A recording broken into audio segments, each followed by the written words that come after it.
At 3 minutes past 6 in the morning, the heavy pounding on my door wasn't a neighbor. It was the sound of the system coming to collect. Through the peephole, I saw a deputy holding a clipboard. But the real nightmare stood across the street. My parents were watching with crossed arms, looking like they had tickets to a show. As the officer announced the eviction, I realized this wasn't a family dispute. It was an execution by paperwork. My name is Alexandra Phillips, and the day my life disintegrated began not with a scream, but with a heavy rhythmic thudding against solid oak. It was exactly 3 minutes past 6 in the morning. The sound did not belong to a neighbor looking for a cup of sugar. It did not sound like a delivery driver confused about a drop-off location. It sounded like authority. It sounded like the knuckles of the state were testing the structural integrity of my front door, deciding whether I still had the right to exist behind it. I sat up in bed, the sheets pooling around my waist. The morning light was just beginning to bruise the sky a dark purple outside my window. For a moment, just a split second, I tried to convince myself it was a mistake. Maybe a car accident outside? Maybe a gas leak evacuation? But deep down, in the reptilian part of my brain that tracks danger, I knew better. That knock was specific. It was a rhythmic demand for submission. I pulled on a robe, knotting the belt so tight it dug into my ribs, and walked barefoot down the hallway. The floorboards were cold. The silence of the house felt heavy, like the air before a thunderstorm. When I reached the foyer, I didn't unlock the deadbolt immediately. I stood on my toes and pressed my eye to the peephole. The fisheye lens distorted the world outside, but the image was clear enough to send a jolt of adrenaline straight into my bloodstream. Standing on my porch was a deputy sheriff. I recognized the uniform instantly. The tan shirt, the dark green trousers, the badge catching the weak morning light. He was holding a clipboard against his chest like a shield. His patrol car was parked at the curb, but he had killed the headlights and the strobes. It was the polite, terrifying discretion of a man who does this 5 times a day and prefers not to wake the whole block while ruining a single life. His name tag, which I could just barely make out as he shifted his weight. Red Navarro, Deputy Caleb Navarro.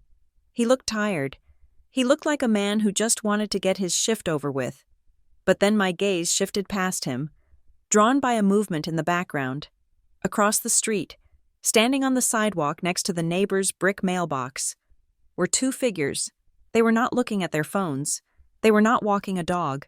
They were standing perfectly still, their arms crossed over their chests, facing my house. It was Linda and Gerald Phillips, my parents. My breath hitched in my throat, a painful, sharp intake of air. They looked like spectators at a parade, or perhaps critics at an art gallery waiting to judge a particularly gruesome exhibit. My mother, Linda, was wearing her beige trench coat, the one she saved for church and funerals.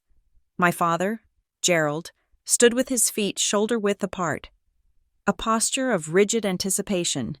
They weren't talking to each other. They were just watching. The realization hit me with the force of a physical blow.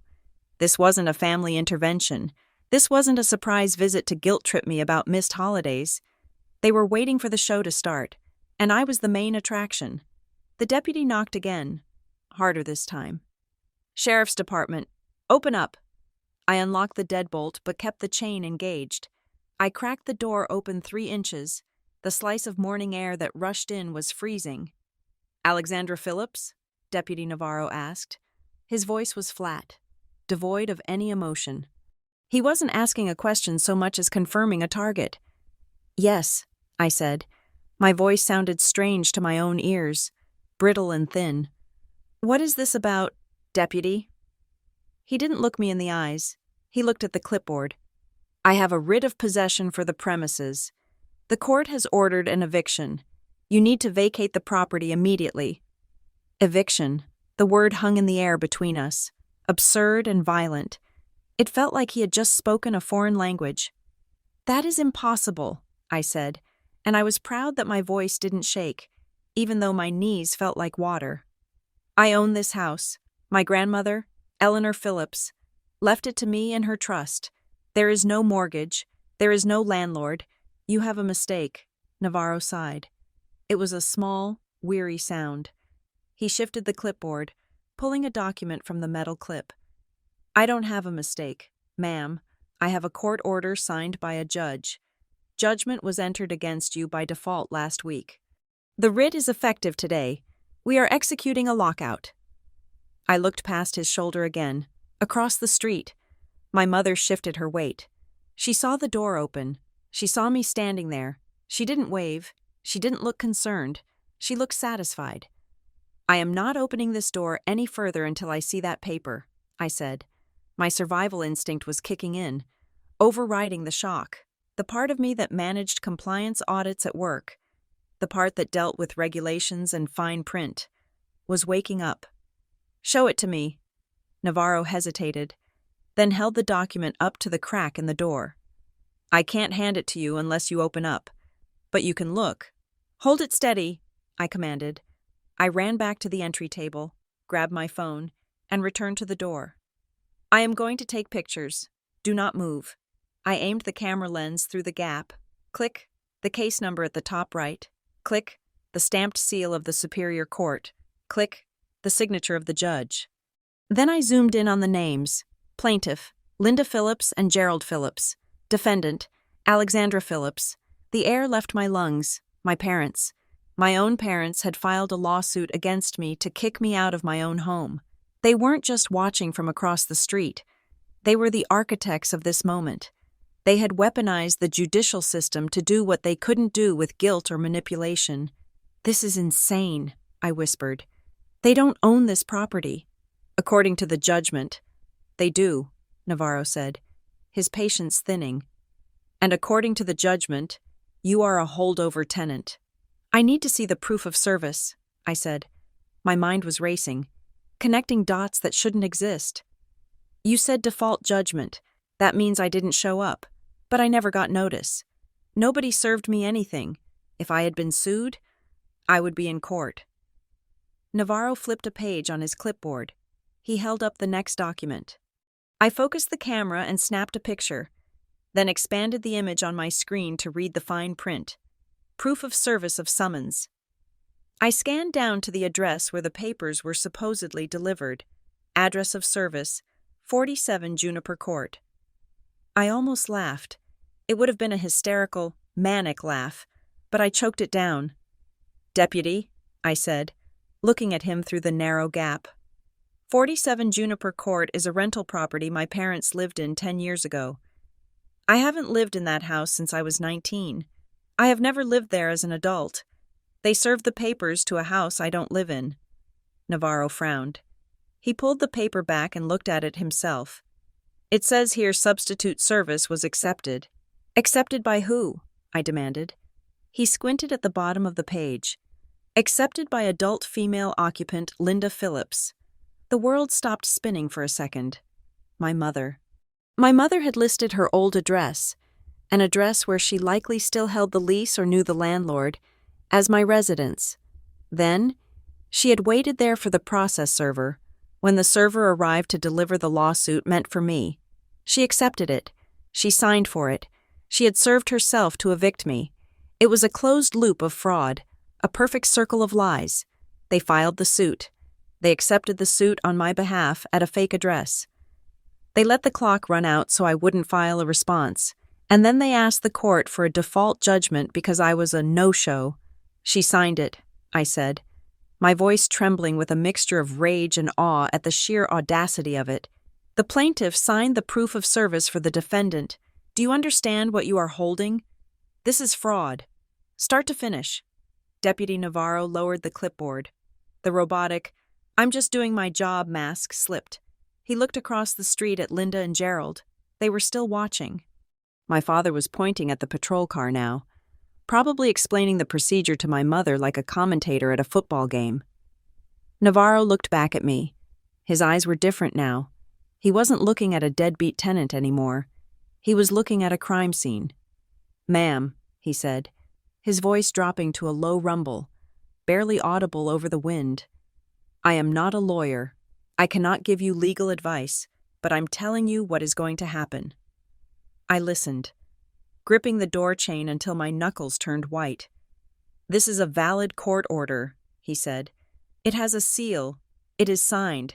If I have to execute this writ, I have to execute it. The sheriff's department does not decide who is lying. The judge decides. If nothing changes, the lockout crew is coming back." "When?" I asked. "Noon," he said. "My shift supervisor wants this cleared by 1200 hours." 6 hours. I had less than 6 hours before they drilled the locks and threw my life onto the sidewalk. "However," Navarro continued, leaning closer to the doorframe, shielding his mouth from the view of the street, "if you are telling the truth, if the service was bad, then this order is fruit of the poisonous tree. But you can't tell that to me. I can't stop this train. Only a judge can." He tapped the clipboard with his index finger. "The court opens at 8 o'clock in the morning. If you want to sleep in this house tonight, you need an emergency stay of execution. You need to file an ex parte motion to vacate the default judgment based on improper service." He paused, making sure I was absorbing the terminology. "You have to run," he said efficiently. "You have to go right now. If you get a stay signed by a judge before 12 o'clock. I stand down. If you don't, I have to put you out." I looked at him, really looked at him. He was giving me a lifeline. It was a slender, fragile thread, but it was something. "Thank you," I breathed. "Don't thank me," he said, stepping back and raising his voice to official volume again, clearly for the benefit of the audience across the street. "I will return at 1200 hours to effectuate the eviction. Have your personal effects ready." He turned and walked back to his patrol car. I slammed the door and locked the deadbolt. My heart was hammering against my ribs like a trapped bird. I didn't collapse. I didn't cry. I didn't look for a bottle of wine or call a friend to vent. I looked at the time on the microwave clock. 6:16 in the morning. I had never felt so awake in my entire life. I ran to the window in the living room and peeked through the blinds. Deputy Navarro was driving away, rolling slowly down the street without lights, across the road. My parents were still there. They saw the deputy leave. They saw the house was still shut. They seemed confused for a moment, exchanging glances. Then, my father checked his watch, and my mother smirked. They thought I was barricading myself inside. They thought I was paralyzed by fear. They thought they had won because they knew I followed the rules.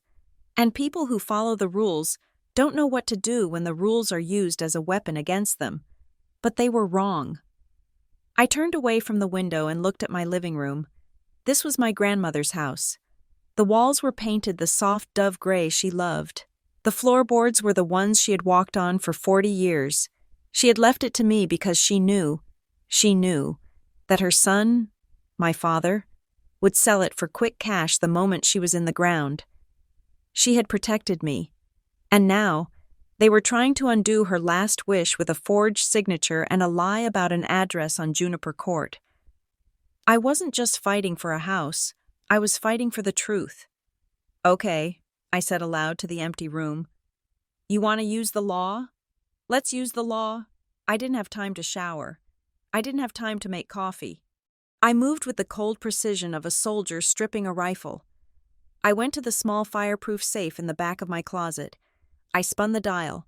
Left to 20. Right to 10. Left to 5. The heavy door clicked open. I needed the deed. I needed the utility bills. I needed the property tax records that proved I paid every single cent for this place for the last 3 years. I needed the letter from Grandma Eleanor's estate attorney. I grabbed a backpack, the sturdy black one I used for business trips, and started shoving documents inside. My hands were shaking, but my mind was clear. It was a crystalline, icy clarity. I thought about the adult female occupant line on the proof of service. Linda Phillips. She had signed my death warrant on a Tuesday, probably after having lunch, without a shred of guilt. I remembered the deputy's words. Ex parte motion. Emergency stay. I grabbed my car keys. I grabbed my laptop. I grabbed a portable charger. As I walked to the back door, intending to leave through the alley to avoid giving my parents the satisfaction of seeing me leave, I paused. I looked at the kitchen counter. There was a notepad there where I wrote grocery lists. I picked up a pen and wrote a single line, in case they tried to break in while I was gone, in case they thought they could just walk in before the sheriff returned. I know what you did at Juniper Court. I tore the page off and taped it to the inside of the front door glass, facing out. Then I slipped out the back, into the gray morning light. The city was waking up. People were starting their cars, driving to jobs where their biggest problem was a boring meeting or a jammed printer. They had no idea that you could wake up in your own bed and be homeless by lunch because your mother decided to play pretend with a process server. I got into my car, threw the bag on the passenger seat, and gripped the steering wheel. 47 Juniper Court, I muttered to myself, reversing out of the garage. You got greedy. Mom, you got sloppy. I drove toward the courthouse. The clock on the dashboard read 6:25. The race had begun. I stood in the center of my kitchen, the room where I had made coffee every morning for 3 years, and forced myself to breathe in a 4-count rhythm. In 2, 3, 4, out, 2, 3, 4. The panic was a physical thing, a black water rising in my chest, threatening to drown my rationality. If I let the panic take the wheel, I would end up screaming on the front lawn. And that was exactly what Linda and Gerald Phillips wanted. They wanted a hysterical daughter. They wanted a scene. I had to give them a soldier instead. I turned to the kitchen island, which I had cleared of everything else. It was now a staging ground. I opened the fireproof document bag I had retrieved from the safe. This was not just paperwork. These were the bricks and mortar of my life, the only shield I had against the weapon my parents had fired at my front door. I laid them out with trembling hands. First, the grant deed. I ran my thumb over the embossed seal. It showed the transfer from the Eleanor Phillips Living Trust to Alexandra Phillips. Second, the property tax records from the county assessor, 3 years of payments, all paid from my personal checking account, all zero balances. Third, the distribution letter from my grandmother's estate attorney, explicit and clear in its language regarding the house. Finally, the utility bills, water, gas, electricity, all in my name, all active. I checked the time. It was exactly 8 o'clock in the morning. The court clerk's office was now open. I did not run to the car yet.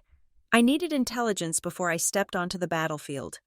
I picked up my phone and dialed the direct line for the Civil Division of the Superior Court. I had the number saved because, in my line of work, compliance often meant checking public records. I never thought I would be checking my own. The line rang 3 times before a human voice answered. It was a woman, brisk and efficient, the voice of someone who has already dealt with 5 crises before her morning coffee. Civil Division, she said. Good morning, I said. My voice was terrifyingly calm. It sounded like I was ordering a pizza, not fighting for my shelter. I need to verify the status of a case number listed on a writ of possession I received this morning. Case number UD 492001. I heard the clicking of a keyboard on the other end. The silence stretched for 10 seconds. That is an unlawful detainer matter, the clerk said. Phillips versus Phillips. Judgment was entered by default last Tuesday. Default, I repeated, writing the word on a notepad. Because the defendant failed to appear? Correct, she said. The defendant was served with the summons and complaint, but did not file an answer within the 5-day statutory period. The plaintiff requested a default judgment, which was granted by the clerk. I gripped the edge of the granite counter so hard my fingernails turned white. Can you tell me from the file who signed the proof of service? 1 moment, she said, more typing. Service was effectuated via substitute service at 47 Juniper Court. The documents were accepted by an adult occupant. Does it list the name of the person who accepted them? I asked. Yes, the clerk said. Accepted by Linda Phillips. I closed my eyes. Hearing it confirmed by a third party made it real in a way that the deputy's clipboard had not.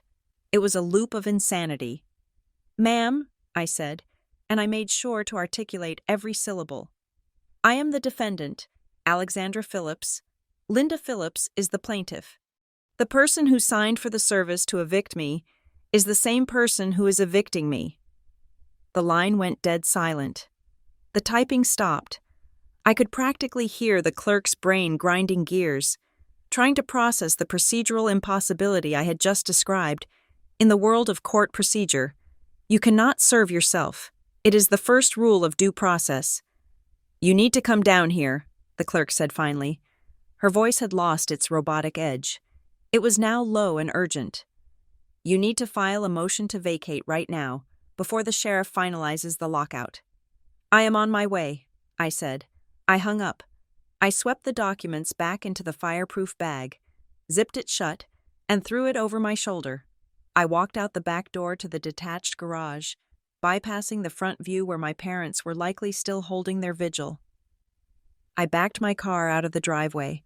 As I pulled onto the main road, the morning sun was hitting the pavement, turning the asphalt into a river of gold. The city looked infuriatingly normal. I passed a school bus picking up children. I passed a man jogging with a golden retriever. I passed a Starbucks with a line of cars wrapping around the building. Everyone was living their Tuesday. The world was gentle, functional, and sane. Meanwhile, I was driving a vehicle loaded with evidence, racing against a noon deadline to prevent my parents from legally breaking into my home. The disconnect made me feel like I was moving through a gelatinous substance. I turned the radio off. I could not handle the noise of pop music. I needed to think. I reached the courthouse 20 minutes later. It was a massive limestone building, designed to intimidate. I parked in the structure, grabbed my ticket, and ran. I did not walk. I jogged across the pedestrian bridge, clutching the bag to my chest. Security took 5 minutes. I had to take off my belt, put my bag through the scanner, and walk through the metal detector. Every second felt like sand pouring out of an hourglass. I checked my watch. 8:45. I had 3 hours and 15 minutes before Deputy Navarro came back to drill the locks. I found the civil clerk's office on the first floor. It was a long room with fluorescent lighting and rows of frosted glass windows. I took a number ticket from the dispenser. Number 42. The screen above the counter read number 38. I paced. I could not sit down. I reviewed the forms I had downloaded on my phone while waiting for the traffic lights. Ex parte application for stay of execution. Motion to set aside. Default judgment. I knew the statutes. California Code of Civil Procedure Section 473.5. Lack of actual notice. "Number 42? A computerized voice announced. I stepped up to window 6. The clerk behind the glass was a man in his 30s with dark circles under his eyes and a nameplate that read, Devin Hart. He looked like he had seen every variety of human desperation and was unimpressed by all of them. He was sipping a large energy drink. "How can I help you?" he asked without looking up from his screen. "I have an emergency," I said. I placed my driver's license in the fireproof bag on the counter. "I need to file an ex parte motion to stay an eviction scheduled for noon today, and a motion to vacate a default judgment based on fraudulent service." Devin stopped typing. He looked up. The word fraudulent usually got their attention. "Case number?" he asked. "UD 492001, I said. He punched it in. His eyes scanned the screen, darting back and forth. He frowned. Then he stood up and walked to a row of filing cabinets behind him. He pulled a thick manila folder and brought it back to the counter. "This file just came down from judgment processing," he muttered. He opened it. "You are the defendant?" "Yes," I said, "and I was never served. My parents are the plaintiffs. They served themselves at a house I haven't lived in for 10 years. Devin flipped through the pages. He found the proof of service. He looked at the signature of the recipient. Then he looked at the name of the plaintiff on the first page. He let out a short, sharp exhale through his nose. "Okay," he said. "That is a problem. I need to see the complaint," I said. "I need to see what they told the judge to get this far." Devin turned the file around so I could see it through the glass partition. "I can't let you touch the original. But you can look." I leaned in. I scanned the complaint for unlawful detainer. It was a standard form, filled out in black ink, checked boxes, and then, Exhibit A, residential lease agreement. I stared at it. It was a generic lease form, the kind you buy at an office supply store for $2. It listed Gerald and Linda Phillips as landlord and Alexandra Phillips as tenant. It stated that I agreed to pay $2,500 a month in rent. It was dated 6 months ago. I never signed this, I whispered. I own the house. Why would I sign a lease for a house I own? Look at the last page, Devin said softly. He pointed to the signature block. There was a signature above my printed name, Alexandra Phillips. I stared at the ink. It was my name, but it was not my hand. The loop on the A was too wide. The slant was too vertical. My handwriting leans to the right. This stood straight up, but there was something familiar about it. It wasn't just a random scribble. It was an attempt to copy my signature. Then it hit me. The P in Phillips. It had a peculiar, childish curl at the bottom. I flashed back to my 16th birthday. My mother had given me a savings bond. I had to sign for it. I was young, experimenting with a fancy signature I had seen in a movie. I had signed it with that exact ridiculous curl. I never signed that way again. They traced it, I said, my voice cold. They traced this from an old document, maybe a birthday card or a school form from 15 years ago. It's a forgery. Devin looked at me. His eyes were no longer tired. They were sharp, analyzing the situation. He saw the fireproof bag. He saw the set of my jaw. He realized this wasn't just a tenant trying to dodge rent. This was a war. You need to get this upstairs to Department 12, Devin said. Judge Bishop is hearing ex parte matters at 9:30. You have 45 minutes to fill out these forms. He slid a stack of paperwork under the glass. But before you go, Devin said, lowering his voice, leaning closer to the glass so the other people in the waiting area couldn't hear. You need to be ready. Ready for what? I asked, grabbing a pen. I see the lease here, Devin said, tapping the file. But that's not the only thing in here. There is another exhibit attached to their motion for judgment. My stomach dropped. What is it? Devin hesitated. He looked around to make sure his supervisor wasn't watching. He wasn't supposed to give legal advice or really discuss the contents of files beyond the basics, but something about the blatant absurdity of the service, the plaintiff signing for the defendant, had put him on my side. There is a deed, Devin said quietly. A quitclaim deed, recorded 2 weeks ago. It says you transferred the property to them. The pen slipped from my fingers and clattered onto the counter. What? I choked out. It says you signed the house over to them, Devin said. Gift deed, no consideration. That is why they are evicting you. They are claiming they are the owners of record now.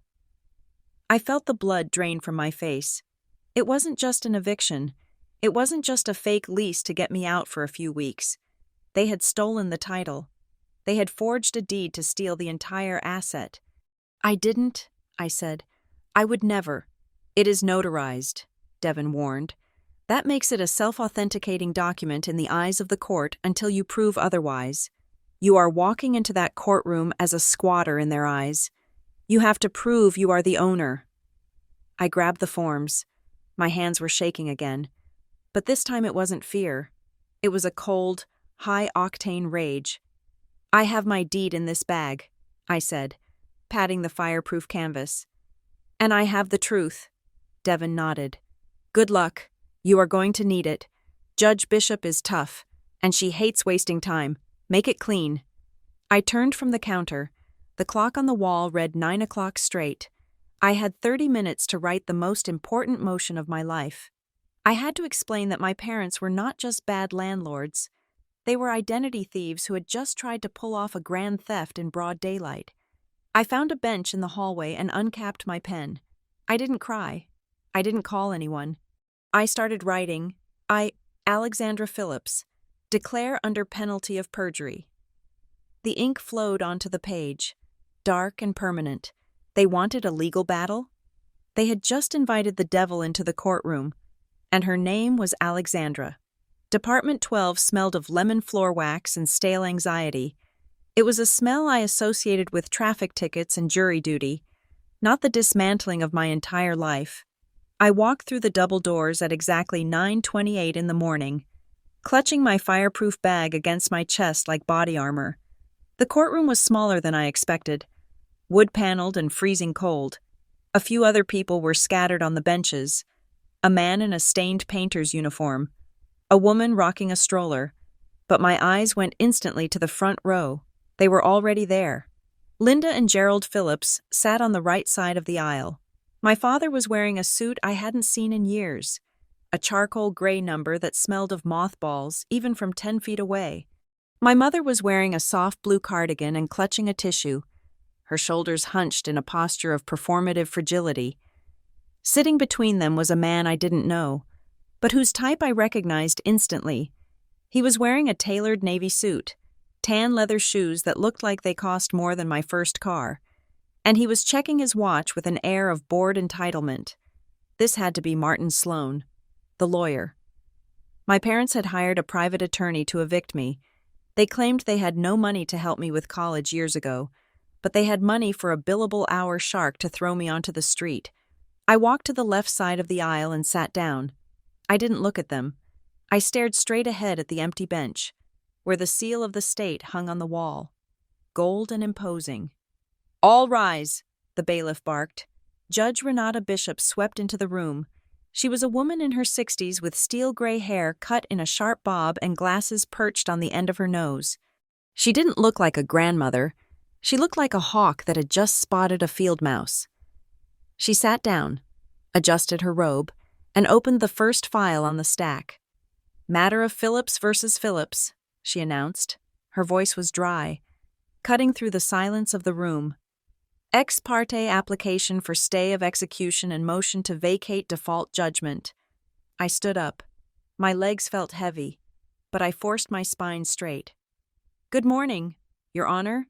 Alexandra Phillips, defendant, representing myself." Martin Sloan stood up smoothly. "Good morning, Your Honor. Martin Sloan, representing the plaintiffs, Linda and Gerald Phillips." Judge Bishop looked over her glasses at me, then at Sloan, then down at the file. She flipped a page, then another. She stopped. She frowned. It was a small movement, just a tightening of the corners of her mouth. But it gave me a surge of hope. "I have read the defendant's moving papers," Judge Bishop said. She looked at Sloan. "Counsel, I am looking at the proof of service for the underlying unlawful detainer action." Sloan smiled, a practiced, oily smile. "Yes, Your Honor. As you can see, judgment was entered properly after the defendant failed to answer." "I see that judgment was entered," Judge Bishop said. Her tone dropped a few degrees. "What I am struggling with, Mr. Sloan, is the method of service. The proof of service indicates substitute service at 47 Juniper Court." "That is the defendant's last known address," Sloan said smoothly. "Your Honor," I said. I didn't shout. I didn't raise my hand. I spoke with the flat, well-clipped cadence of a compliance report. 47 Juniper Court is a rental property my parents lived in 10 years ago. I have not resided there since I was 19. I am 32. I reside at the property in question, the one they are trying to evict me from. Sloan turned to me, his smile condescending. "Your Honor, Ms. Phillips has a transient lifestyle. My client served her at the address where she receives mail." "And who accepted this service?" Judge Bishop asked. She wasn't looking at Sloan anymore. She was looking at the paper. "The affidavit says, accepted by adult female occupant, Linda Phillips." The courtroom went quiet. Judge Bishop looked up. Her eyes locked onto my mother. "Mrs. Phillips, are you Linda Phillips?" My mother stood up. She played the part perfectly. She wobbled slightly, leaning on my father's arm. "Yes, Your Honor." "Did you sign this proof of service?" Judge Bishop asked. "Did you accept the lawsuit meant for your daughter at a house on Juniper Court?" Sloan interjected. Stepping in front of my mother, "Your Honor, under the Code of Civil Procedure, substitute service is valid if—" "I do not need a lecture on the code. Mr. Sloan," Judge Bishop snapped. Her voice cracked like a whip. "I need an answer. Did the plaintiff accept service for the defendant?" "I thought I was helping," my mother stammered. Her voice trembled, thick with unshed tears. "Alexandra is She is difficult to find. She disappears for days. We just wanted to make sure she got the papers. I didn't know it was wrong to sign for her. It was a masterclass in manipulation. She wasn't a fraudster. She was just a confused, loving mother dealing with a runaway daughter. She disappears because she is unstable, my father added, his voice gruff and weary. We've been trying to get her help for years. There it was, the narrative, unstable. If they could paint me as crazy, my facts wouldn't matter. I felt the heat rising in my cheeks, but I clamped it down. I walked to the bailiff and held out my stack of documents. Your Honor, I said, I am not difficult to find. I have lived at the subject property for 3 years continuously. I object to the characterization of my mental health, which is irrelevant to the procedural fraud committed here. I asked to approach with Exhibit A. Judge Bishop nodded to the bailiff, who took the papers from me and handed them up to the bench. These are my utility bills, I said. Water, power, gas, all in my name, all mailed to the subject property, not Juniper Court. Beneath that is my driver's license, issued 2 years ago, listing the subject property. Beneath that are my tax returns for the last 2 years, listing the subject property. Judge Bishop flipped through the pages. The rustle of paper was the only sound in the room. Mr. Sloan, Judge Bishop said without looking up, your client claims the defendant is transient and lives at Juniper Court. The state of California and the Internal Revenue Service seem to disagree. They seem to think she lives exactly where you are trying to evict her from. Sloan adjusted his cufflinks. He didn't look rattled, which scared me. He had another card to play. Your Honor, Sloan said. Ideally, service would have been personal. We concede that there may have been a misunderstanding regarding the substitute service. However, that is procedural. The substantive issue remains. The defendant is a holdover tenant who refuses to vacate property she does not own. I do own it, I said. My grandmother left it to me. Sloan picked up a file from his table. Actually, Your Honor, that is not correct. If you look at Exhibit C in our opposition, you will see a certified grant deed. Judge Bishop opened the file Sloan had submitted. She turned to Exhibit C. I watched her face. Her expression didn't change, but her eyes narrowed slightly. A quitclaim deed. Judge Bishop read, transferred from Alexandra Phillips to Linda and Gerald Phillips, dated and recorded 14 days ago. My heart hammered against my ribs.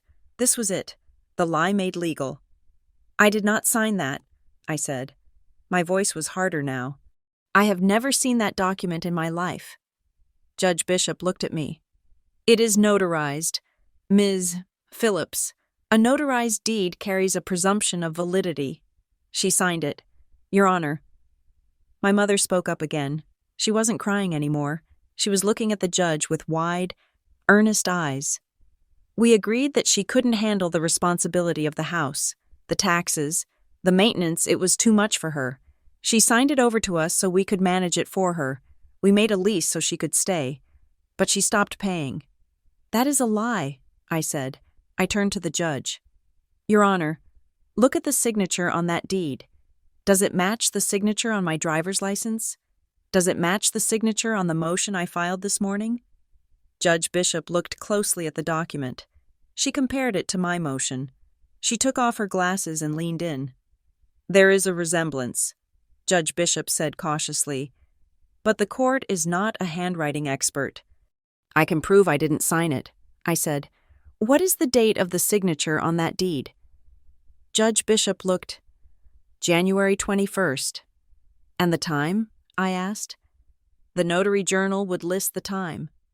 The deed does not list the time, Sloan cut in, but it was executed during business hours. I work for Larkhaven Compliance Group, I said. I work in a secure facility. On January 21st, I was at my office from 8 o'clock in the morning until 6 o'clock in the evening. We have biometric entry logs. We have cameras. I was 40 miles away from wherever this notary claims I was. Sloan scoffed. Your Honor, people leave work. People take lunch breaks. This is a delay tactic. Judge Bishop raised a hand, silencing him. She looked at the deed again. Then she looked at my parents. Mrs. Phillips, the judge asked, Where was this deed signed? At a notary's office, my mother said. She hesitated, just a fraction of a second. In the strip mall on 4th Street. And your daughter was there? Yes, my mother said. She was there. And she showed her ID? Yes. Judge Bishop sat back in her chair. She took a deep breath. She looked at the proof of service, the one where my mother served herself. Then she looked at the deed. She was connecting the dots. She realized that if they were willing to lie about the service, they were likely willing to lie about the deed, but a judge cannot rule on a hunch. She needs evidence. I am granting the emergency stay, Judge Bishop ruled. I let out a breath I didn't know I was holding. The lockout scheduled for today is canceled, she continued. The sheriff will be notified immediately. Sloan started to protest. Your Honor, my clients? Your clients, Judge Bishop interrupted. Her voice sharp as broken glass. Are walking a very thin line. Counsel, I have a proof of service that is, at best, highly irregular, and at worst, perjury. And now I have a dispute over the authenticity of a title document. She turned her gaze to me. Ms.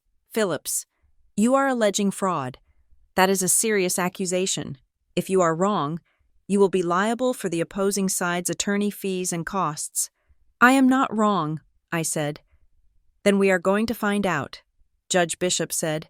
She grabbed a pen and wrote an order on the file jacket. I am setting an evidentiary hearing for 10 days from today, and I am issuing an order for the notary public listed on this deed. She glanced at the paper. Marla Keene, I want her in my courtroom, and I want her notary journal. She looked directly at Sloan. Mr. Sloan, you will ensure the notary is served with this order.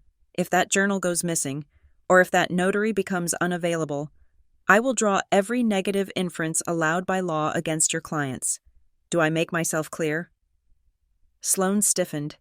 He knew what that meant. If the notary didn't show, the deed was dead. Understood, Your Honor, Sloan said. He looked unhappy. He looked like a man who had just realized his clients hadn't told him the whole truth. And one more thing, Judge Bishop said. She looked at my parents. Until this is resolved, nobody goes near that house.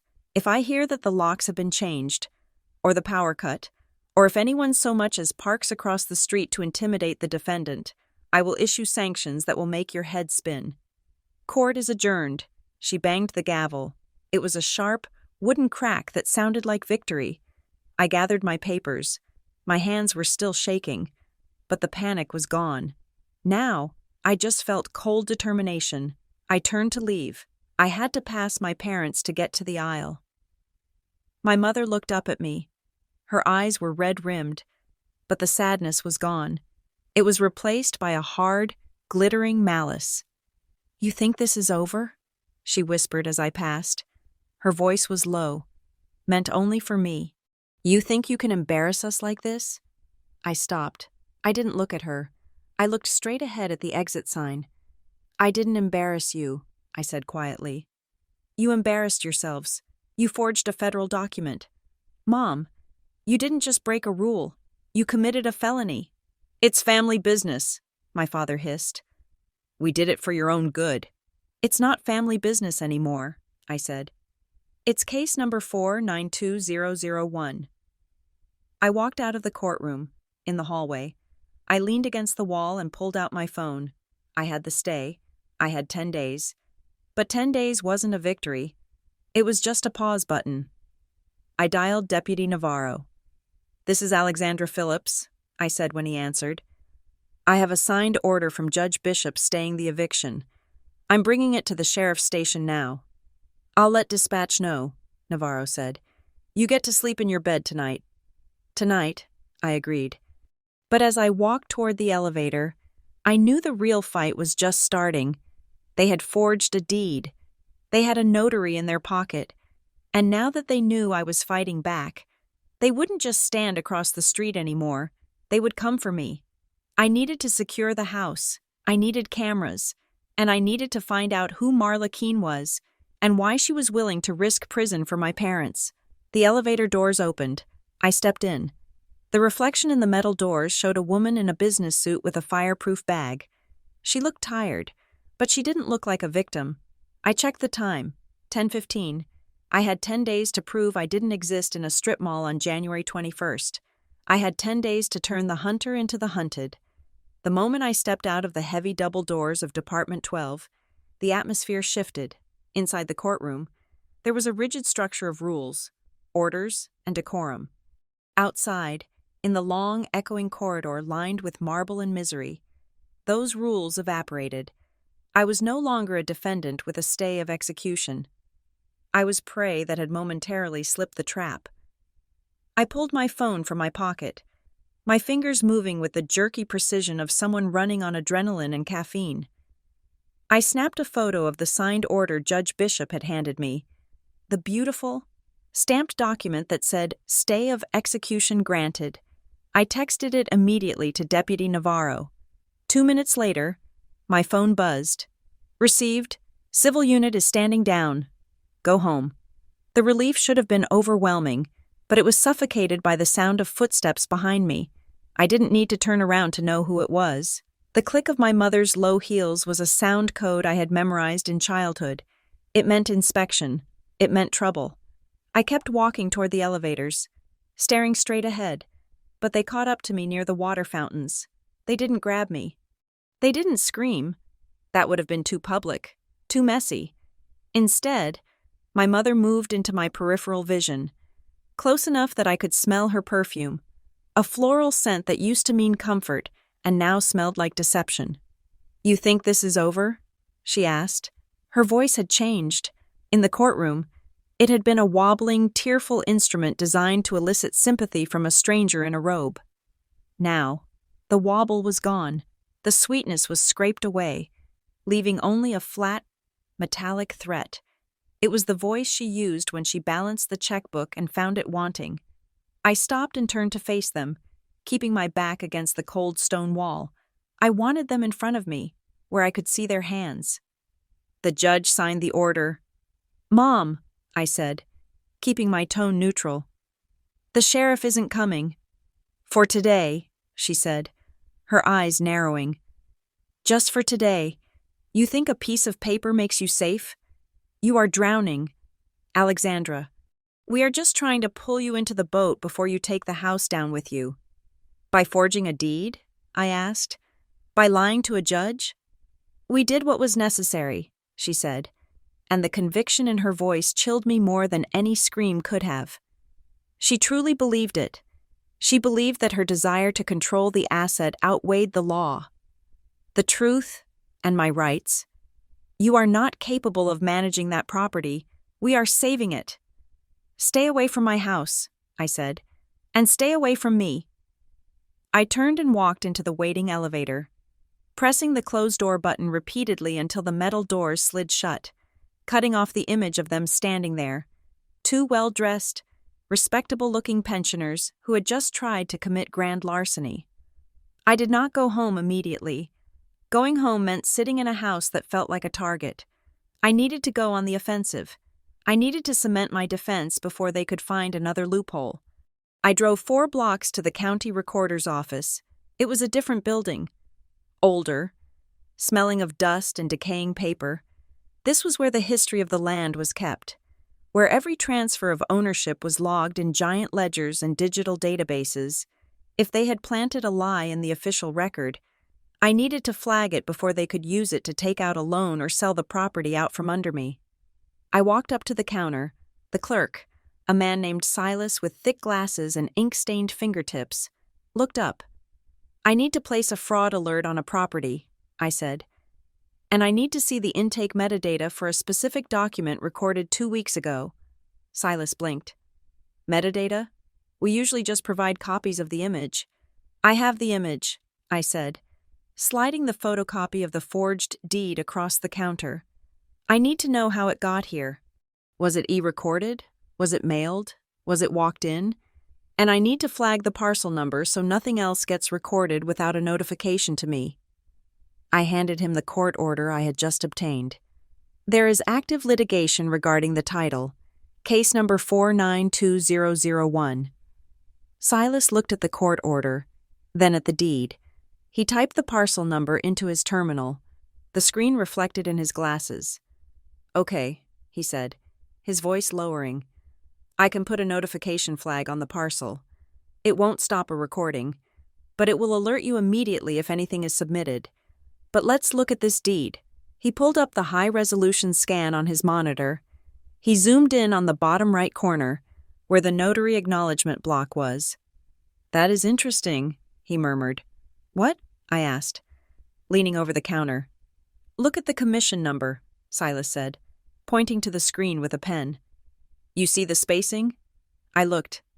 The commission number, the unique identifier for the notary, Marla Keene, was a string of 7 digits, but the 4th digit, a number 6, looked slightly darker than the rest, and the spacing between it and the 5 preceding it was a fraction of a millimeter too wide. "It looks like it was altered," Silas said. "Like someone used a typewriter or a stamp to change a digit on the original paper before it was scanned. If this had been e-recorded, the digital seal would be clean. But this," he tapped the keyboard, bringing up the intake log. "This was a counterfiling," he said. "January 21st, 2:14 in the afternoon. Submitted in person." "By whom?" I asked. "Do you have a name?" "We don't always ID the person dropping off documents if it's just a recording," Silas said. "But we log the type of submission. It was a walk-in. Someone physically stood right where you are standing and handed this paper to a clerk." My mind raced. I was at work. My parents were well. I didn't know where they were, but if it was a walk-in, it meant a human being had carried the forgery into this building. It wasn't a faceless electronic transaction. It was physical. "Can you print that section of the image?" I asked. "The blown-up notary block? And the intake log showing it was over the counter?" "I can," Silas said. $2 per page. I paid him. I held the warm sheets of paper in my hand. The altered number was subtle, but once you saw it, you couldn't unsee it. It looked like a correction. Maybe Marla Keene's commission had expired. Or maybe the stamp was stolen and the number didn't match the name. So they tried to fix it manually. It was sloppy. It was the kind of mistake made by arrogant people who didn't think anyone would ever look this close. I left the recorder's office with a new layer of armor. I had the how. Now I just needed the who. I drove home.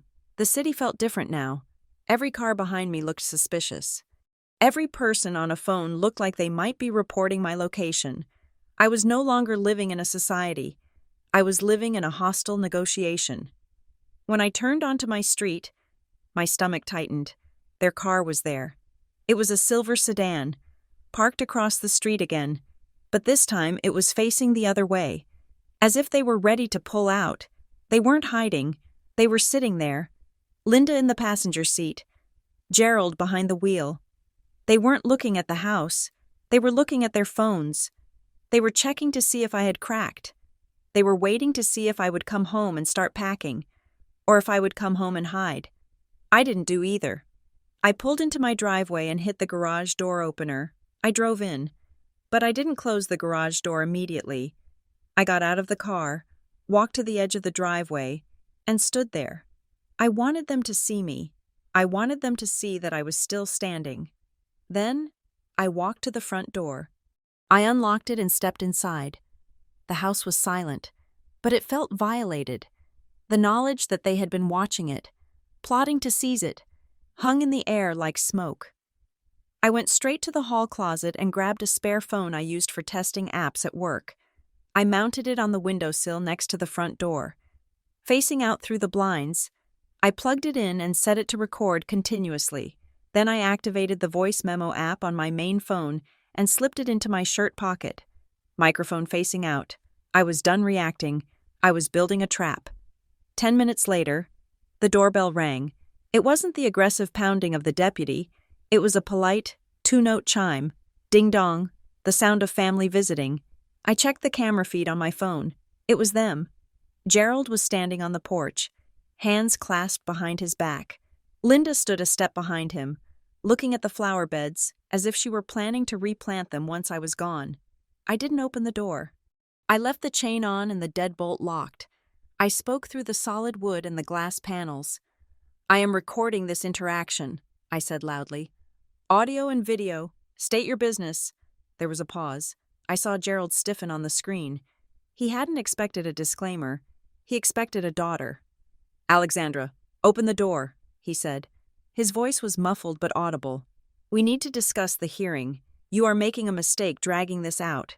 "I am not opening the door," I said. "You sued me. You are the plaintiffs. I am the defendant. If you want to talk to the judge." "This is ridiculous," Linda said. Stepping closer to the wood, "We are your parents. We are not some strangers trying to rob you. We are trying to help you." "Help me?" I laughed. A short, sharp sound that held no humor. "You forged a deed. You tried to evict me with a fake lease. That isn't help. That is fraud. And I am going to prove it." "Grandma Eleanor made a mistake," Gerald said. The words hung in the air, heavy and poisonous. "What did you say?" I asked. "She made a mistake giving you this house alone," Gerald said, his voice rising, gaining the confident cadence of a man who believes he is correcting a cosmic error. "She promised us that this property would stay in the family. She promised it would be an asset for all of us. You are breaking that promise. You are hoarding it." "I am the family," I said. My voice shook. Just a little. "She left it to me because she knew you would sell it. She knew you have a gambling problem, Dad. She knew Mom spends money she doesn't have. She wanted the house to survive." "She was senile," Gerald shouted, losing his composure for the first time. "She didn't know what she was signing. We are just correcting the record to what it should have been." "So you admit it," I said, my heart pounding against the phone in my pocket. "You admit you are correcting the record. You admit the deed isn't real." There was a silence on the porch. Linda grabbed Gerald's arm. She knew he had said too much. "We are taking back what belongs to the family," Gerald said, his voice lower, colder. "And you are not going to stop us with a few technicalities. You will run out of money for lawyers before we run out of patience." "I don't need money," I said. "I have the truth, and now I have this recording." "You ungrateful child," Linda hissed. "After everything we did for you." "You did nothing for me," I said. "You evicted me this morning, remember? You stood across the street and watched. That is who you are." I stepped back from the door. "Get off my property," I said. "If you are not gone in 30 seconds, I am calling Deputy Navarro and reporting a violation of the court order. He told me the civil unit is standing down, but he also told me that harassment is a separate issue." I saw them hesitate on the screen. Gerald looked like he wanted to kick the door down. His face was red, his fists clenched, but Linda pulled him back. She whispered something in his ear. They turned and walked down the path, not looking back. I watched them get into the silver sedan and drive away. I saved the recording. I named the file Gerald_admission_Eleanor_mistake. Then I uploaded it to the cloud. I went to the kitchen and poured a glass of water. My hands were trembling, but not from fear. It was the vibration of a machine running at full capacity. They had made a fatal error. They thought this was a moral argument about who deserved the house. They didn't realize that in a court of law. Deserve means nothing, only signed and sealed matter. And by admitting they were correcting Grandma's will, they had just given me the motive. I looked at the pile of documents on the table, the altered commission number, the walk-in log, the recording. I wasn't just defending myself anymore. I was building a case. And I had 10 days to find Marla Keene and ask her exactly how much my parents had paid her to fix their mistake. The silver sedan had disappeared around the corner, leaving only the smell of exhaust and the echo of my father's confession hanging in the humid air. I locked the front door, engaged the deadbolt, and reset the chain. I did not sit down to cry. I did not call a friend to vent about the betrayal. I walked straight to my home office and opened my laptop. My parents were playing a game of emotional chicken, betting that I would crumble under the weight of family obligation and the fear of authority. They were wrong. I was not going to fight them with tears. I was going to fight them with timestamps. My first move was to secure the alibi for January 21st. The day the deed was allegedly signed, I dialed the internal number for security at Larkhaven Compliance Group. It was a Saturday, but the Security Operations Center was manned 24 hours a day, 7 days a week. I needed them to act before the standard data retention cycle wiped the servers. Security Operations, this is Marcus, a deep voice answered. Hi, Marcus. This is Alexandra Phillips from the Audit Department, I said. My voice was steady, professional, stripped of the hysteria that had been clawing at my throat 10 minutes ago. I have a legal situation involving identity theft. I need to request preservation of entry and exit logs, as well as video footage from the main lobby and the parking structure, for January 21st of this year. There was a pause on the line. I could hear the hum of servers in the background. January 21st, Marcus repeated. That is about 2 weeks back. We are on a 30-day loop for video. So it is still there, but I can't just hand it over. Alex, you know the protocol. I need a subpoena or a formal request from law enforcement. I have a court order staying an eviction based on fraud, I said. And I have a case number. Case number UD492001. I am sending you a formal preservation request via email right now. I don't need you to release the footage to me today. I just need you to lock it. If that footage gets overwritten, I lose my proof that I was at work when I was supposedly 40 miles away signing a deed. Marcus softened. He knew me. He knew I was the person who nagged people about badge protocols. Send the email, Marcus said. Copy the legal department. I will pull the raw files and move them to the secure archive drive. Nobody will touch them. Thank you, Marcus, I said. Specifically, I need the hours between 1 o'clock and 3 o'clock in the afternoon. I hung up and typed the email immediately. I attached the court order Judge Bishop had signed. I hit send. Then I opened my work calendar. I stared at the block of time on January 21st. It wasn't just a regular Tuesday. It was the quarterly compliance review. I had been in a conference room with 4 other people, including the vice president of operations, from 10 in the morning until 2 in the afternoon. We had ordered lunch in. I had signed a sign-in sheet for the catered lunch. I sat back in my chair. The notary, Marla Keene, claimed I was in a strip mall signing a deed at 2:14 in the afternoon. I had witnesses. I had video. I had a digital badge log that would show I didn't swipe out of the building until 6:15 that evening. I printed the calendar page. I printed the email to Marcus. I started a new physical file folder labeled alibi_Jan_21. But defense was not enough. I needed to understand the weapon they had used. I pulled out the photocopy of the forged quitclaim deed again. I laid it flat on the desk under the bright LED lamp. I took a magnifying glass. An actual magnifying glass I used for examining fine print on contracts, and went over every inch of the paper. Devon, the clerk at the court, had warned me to look closely. Silas at the recorder's office had pointed out the altered commission number, but there had to be more. People who commit fraud usually leave more than one fingerprint. I read the legal description of the property. Lot 42 of Tract 8910. Then I looked at the property address typed at the top of the document. 1402, Briarwood Lane. I froze. My address is 1402 Briarwood Lane. They had spelled Briarwood with an E instead of an A. Briarwood. It was a tiny error, a single letter.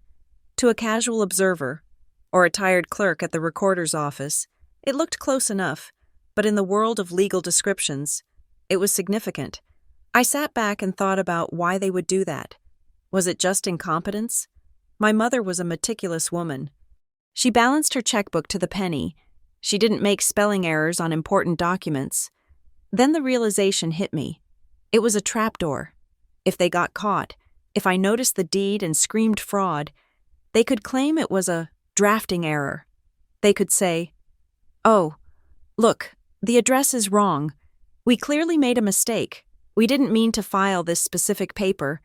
They could use the typo to claim it was a clerical accident rather than intentional theft. But if I didn't notice, The deed was recorded against the correct parcel identification number, which was numeric and harder to argue with. The system tracks numbers, not street names. They had successfully transferred the title using the parcel number, while leaving themselves a whoops excuse in the text. It was calculated. It was sinister. I circled the typo in red ink. I labeled it intentional_error. Next, I turned my attention to the service address, 47 Juniper Court. Why did they use that specific house? I knew they had lived there a decade ago, but how did they control the service now? I opened the county property tax database. It was public information. I searched for 47 Juniper Court. The owner was an LLC called Juniper Holdings. That didn't tell me much, but then I searched the rental registry.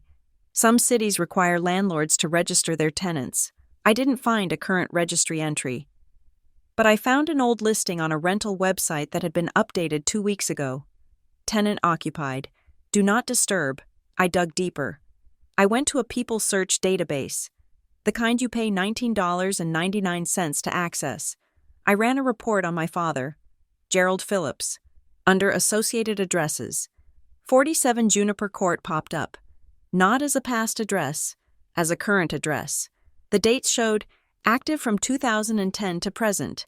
They hadn't just lived there 10 years ago. They had never fully let it go. Maybe they kept it as a storage unit, or maybe they sublet it to keep a foothold in that school district for some reason. But the lease was still in their name. This meant the substitute service wasn't just my mother waiting at a random house. It meant they controlled the venue.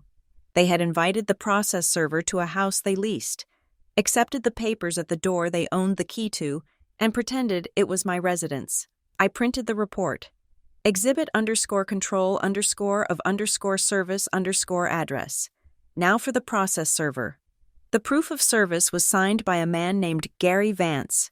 I typed Gary Vance process server into the search bar. The first few results were standard business listings, but then I scrolled down to a local legal forum, a message board where paralegals and attorneys complained about the inefficiencies of the system. I searched the forum for Vance. A thread from 6 months ago appeared. The title was, Servers to Avoid. Comment number 4. If you use Gary Vance, double-check his work. Guy is a ghost. I had a default overturned because he claimed he served a guy in a coma. He does gutter service if you pay him extra for a rush. It was hearsay. I couldn't use a forum comment in court, but it told me exactly what I was dealing with. My parents hadn't hired a reputable company. They had found the one guy willing to look the other way when the defendant looked suspiciously like the plaintiff's wife. I screenshotted the forum thread. It wasn't evidence, but it was a lead. I filed a public records request online with the sheriff's department to see if Gary Vance had any registered complaints against his license. It would take days to get a response, but I had 10 days. I was building a wall of paper, brick by brick. My phone buzzed on the desk. I jumped. The adrenaline was still spiking my cortisol levels. I looked at the screen. It was a text message from a number I didn't recognize. The area code was local, but the number was generic. I swiped the screen to unlock it. The message was short. If you show up to the hearing next week, you will lose a lot more than the house. Just walk away. Alexandra. I stared at the glowing letters. My mother wouldn't send this. She was too careful. My father? Maybe. Or maybe Martin Sloan, the lawyer, had a fixer who thought he could scare a single woman into submission. My heart hammered against my ribs, a frantic rhythm of fight or flight. The old Alexandra, the dutiful daughter who wanted everyone to be happy, would have deleted this. She would have been terrified. She would have thought, is it worth it? Is a house worth my safety? But the old Alexandra was gone. She had been evicted at 6 o'clock this morning. The new Alexandra looked at the text and saw only one thing: admissible evidence of witness intimidation. I didn't reply.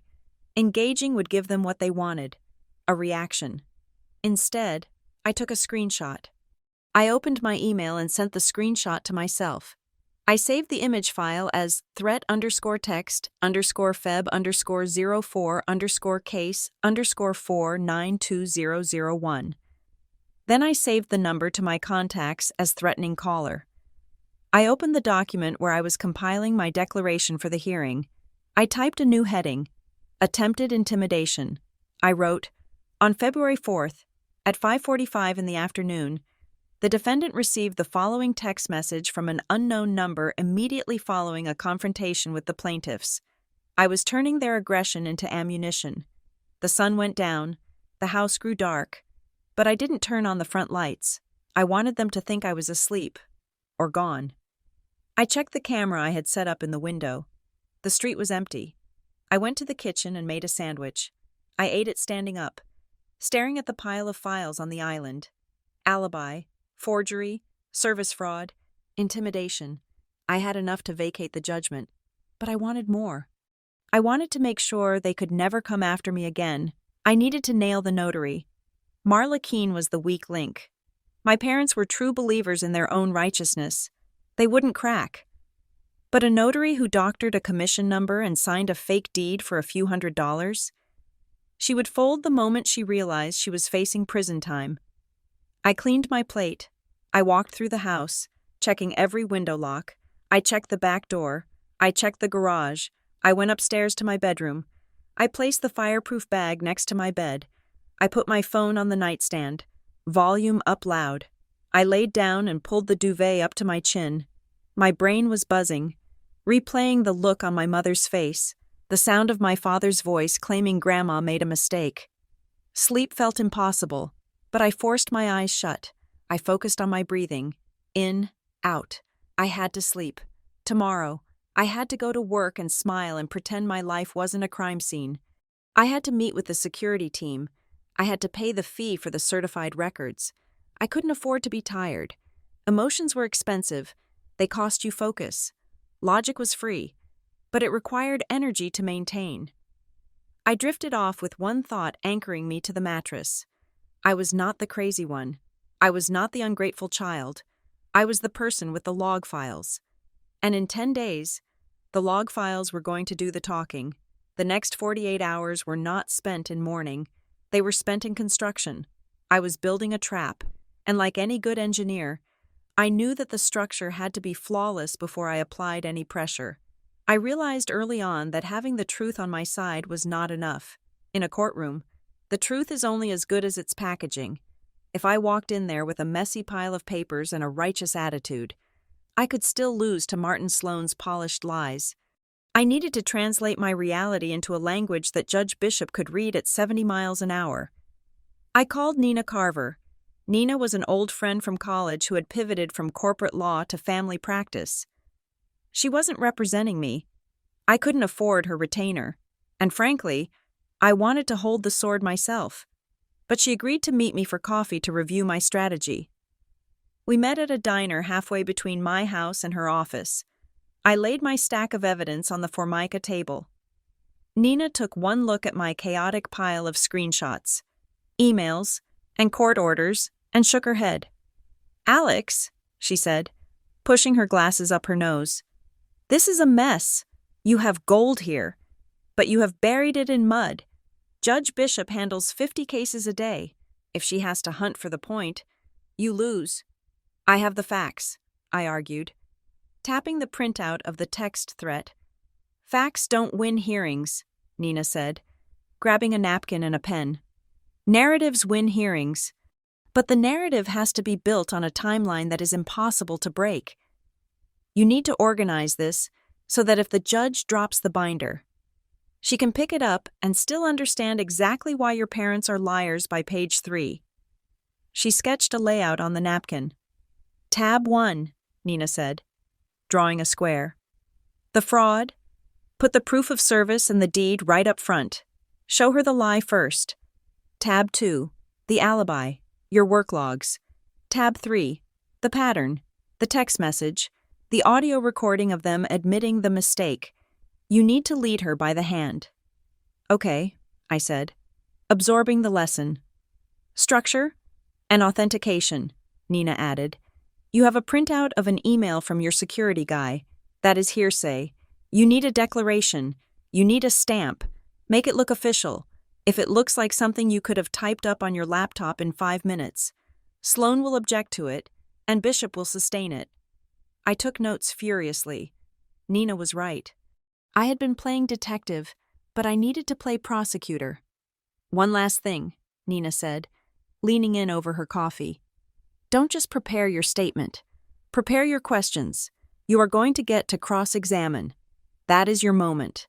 Don't make speeches. Ask questions that are traps. Questions where the only answer is a confession or a perjury." I left the diner with a clear blueprint. I spent the next 6 hours at a 24-hour print shop. I didn't just print documents. I curated an exhibit. I created 2 identical binders, one for the court, one for the plaintiff. I bought a third one for myself. They were black, heavy, 3-ring binders that snapped shut with a satisfying click of authority. I went to an office supply store and bought color-coded tabs. Red tabs for the lies. I placed the proof of service with my mother's signature behind Red Tab 1. I placed the forged deed with the altered commission number behind Red Tab 2. I placed the fake lease behind Red Tab 3. Green tabs for the truth. This was the most important section. I went back to Larkhaven Compliance Group and found the Director of Human Resources. I didn't just ask for a printout. I asked for a declaration of custodian of records. It was a formal legal document where the company attested, under penalty of perjury, that the attached logs were true and correct copies of business records kept in the ordinary course of business.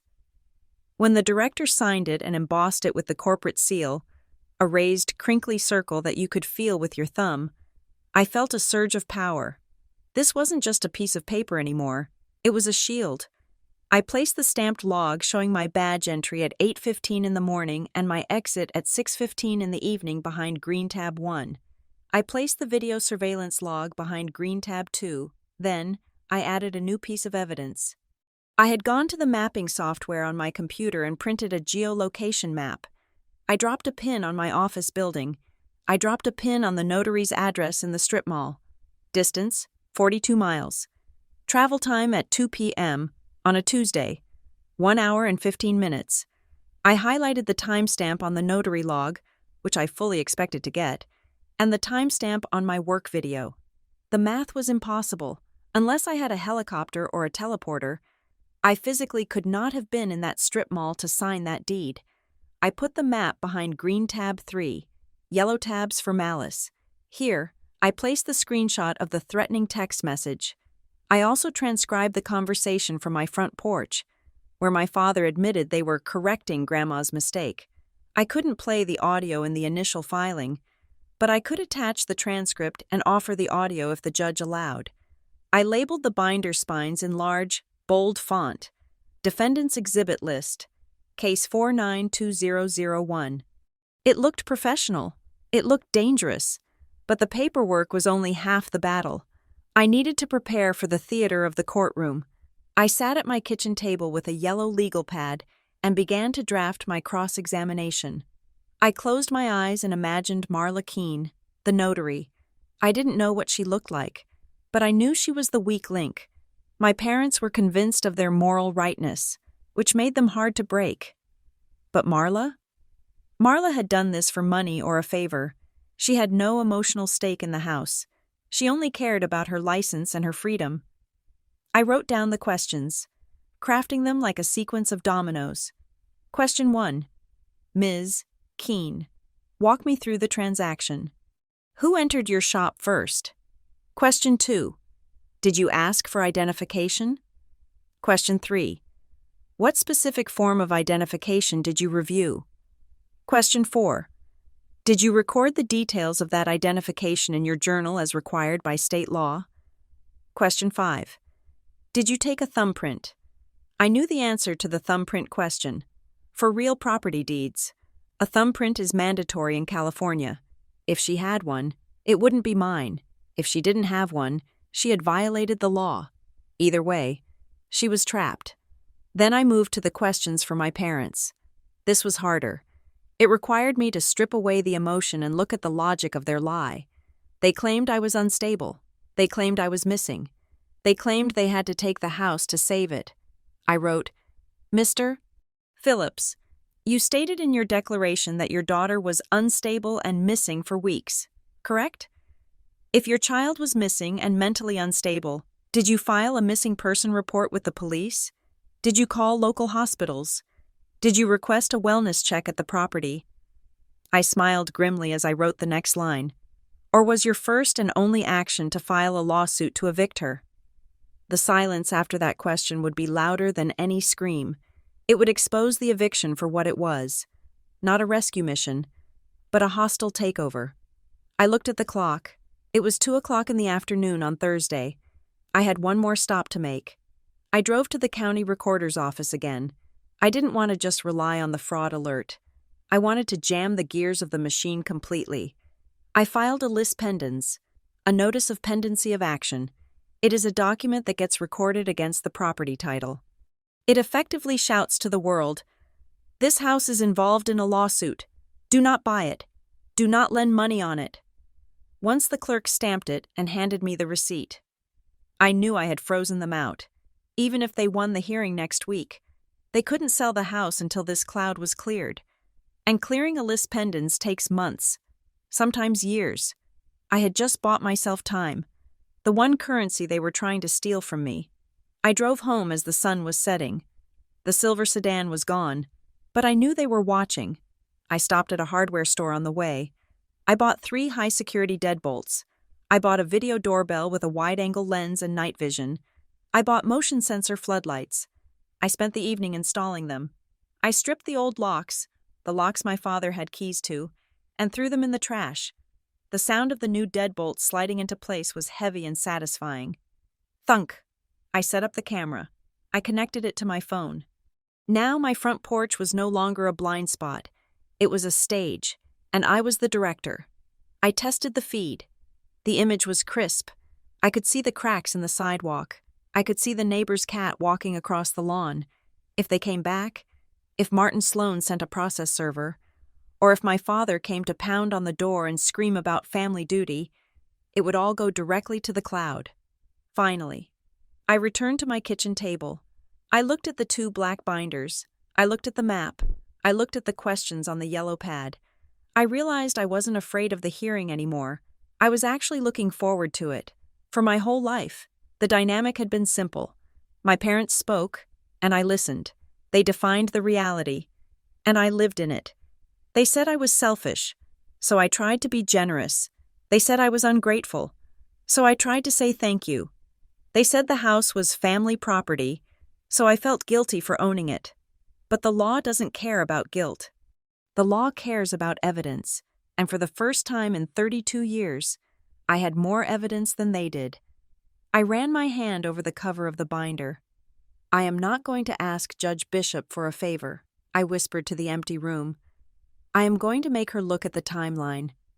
I went to the fridge and poured myself a glass of cold water. I drank it standing in the dark kitchen, illuminated only by the blue light of the microwave clock. I was ready. I wasn't just defending a house. I was defending my sanity.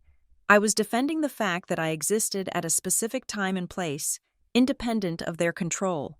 I went upstairs, placed the binder on my nightstand, and set my alarm for 6 o'clock in the morning. The next time I saw my parents, I wouldn't be the daughter opening the door in a bathrobe. I would be the plaintiff in cross-complaint. And I had a lot of questions for Marla Keene. The air in Department 12 was thinner than the air outside. It was a vacuum where oxygen was replaced by the stale smell of nervous sweat and old carpet. I sat at the defendant's table, my hands resting flat on the cool surface of my black binder. My spine was pressed against the hard wood of the chair. I was not shaking. I had passed the point of fear and entered a state of cold. Vibrating focus, across the aisle, my parents sat like statues carved from granite and self-righteousness. My mother, Linda, wore a brooch I had given her for Mother's Day 3 years ago. It felt like a deliberate insult, a visual claim of ownership over me.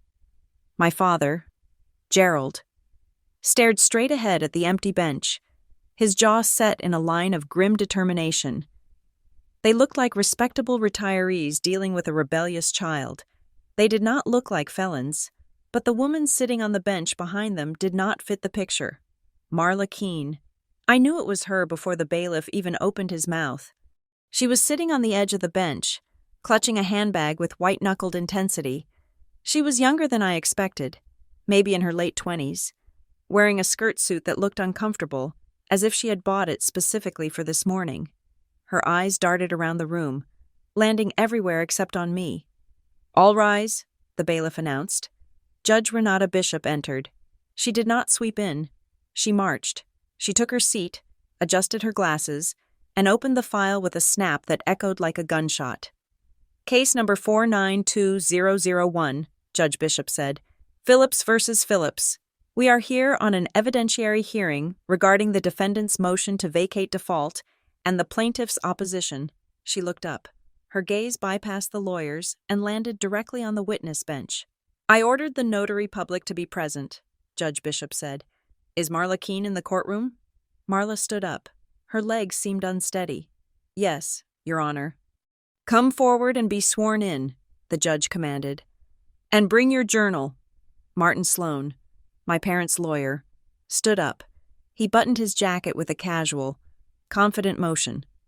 "Your Honor, if I may, we have the notary here as a courtesy to the court, but we object to the production of the journal itself. It contains private information regarding other clients. Mr. Sloan," Judge Bishop said. Her voice was quiet, dangerous. "The integrity of a recorded deed is in question. The journal is the only contemporaneous record of that transaction. Do not talk to me about privacy when we are discussing fraud." "But, Your Honor," Sloan began. "Sit down," Judge Bishop said. She didn't shout. She just dropped the command like a heavy stone. Sloan sat. The confidence in his posture fractured just a little. Marla Keene took the stand. She swore to tell the truth, but her voice was barely a whisper. She placed a thick, bound ledger on the witness stand in front of her. "Ms. Keene," Judge Bishop said, leaning forward, "you notarized a quitclaim deed transferring property from Alexandra Phillips to Linda and Gerald Phillips on January 21st of this year. Is that correct?" "Yes, Your Honor," Marla said. She glanced quickly at my father, then looked away. "And you personally witnessed the grantor, Alexandra Phillips, sign that document?" "Yes." "Do you see Alexandra Phillips in this courtroom today?" Marla looked at me, for the first time. Our eyes met. I didn't glare. I didn't scowl. I just looked at her with the blank, terrifying neutrality of a security camera. I wanted her to see that I was not a crazy daughter. I was a compliance officer. I was a person who checked boxes for a living. "Yes," Marla said, pointing a shaking finger at me. "That is her." "Let the record show the witness identified the defendant," Judge Bishop said. "Now, Ms. Keene, open your journal to the entry for January 21st. Marla opened the book. I could hear the pages turning in the silence. "Read the entry for the Phillips transaction," the judge ordered. "It says quitclaim deed. Grantor Alexandra Phillips. Grantees Linda and Gerald Phillips." Marla read. Her voice was thin. "And the identification?" Judge Bishop asked. "How did you verify that the woman standing in front of you was Alexandra Phillips? Did you know her personally?" "No," Marla said. "I checked her driver's license." "Read the driver's license number you recorded in your journal," Judge Bishop said. Marla hesitated. She ran her finger across the line. D78444921. I wrote the number down on my legal pad. Judge Bishop turned to me. "Ms. Phillips, please state your California driver's license number for the record." I didn't need to look at my wallet. I didn't need to look at my notes. "D78444925, I said clearly. The silence in the room stretched tight as a rubber band. "1, Judge Bishop repeated. "And 5. It might have been a smudge," Marla stammered. "Or I wrote it down wrong. It happens." "A difference of 1 digit, Judge Bishop mused. "Or perhaps a difference of a fake ID that was almost correct, but not quite." Sloan stood up. "Objection. Calls for speculation." "Overruled," Judge Bishop said without looking at him. "Ms. Keene, look at the signature in your journal. The signature of the person who claimed to be Alexandra Phillips." Marla looked down. "Now look at the signature on the motion to vacate that Ms. Phillips filed with this court," the judge said, holding up the document I had filed. "Do they look the same to you?" "They are similar," Marla said. "Similar?" Judge Bishop raised an eyebrow. "The signature in your journal has a distinct loop on the letter P. The signature on the court documents, and on the driver's license I'm holding right now, does not. The slant is different. The pressure is different. Kickogs. People sign things differently when they are in a rush," Marla said. She was improvising now, and she was bad at it. It was a busy day. "Let's talk about that day," Judge Bishop said. "What time did this signing take place?" Marla blinked. "I don't remember exactly. It was 2 weeks ago." "Your journal, Ms. Keene," Judge Bishop snapped. "The law requires you to record the time. What does the journal say?" Marla looked down at the book as if she wished it would catch fire. "It says 2:14 in the afternoon." 2:14, Judge Bishop repeated. "So, 14 minutes past 2 o'clock. "Yes," Marla whispered. "And where did this take place?" "At my office," Marla said. "In the Pack and Ship on 4th Street. Judge Bishop turned to me. "Ms. Phillips, where were you at 14 minutes past 2 in the afternoon on January 21st? I stood up. I picked up the binder, the one with the green tabs. "Your Honor," I said, "I would like to direct the court's attention to Defendant's Exhibit B. This is a verified entry and exit log from Larkhaven Compliance Group, authenticated by the Director of Security." I walked to the bailiff and handed him the binder. He passed it to the judge.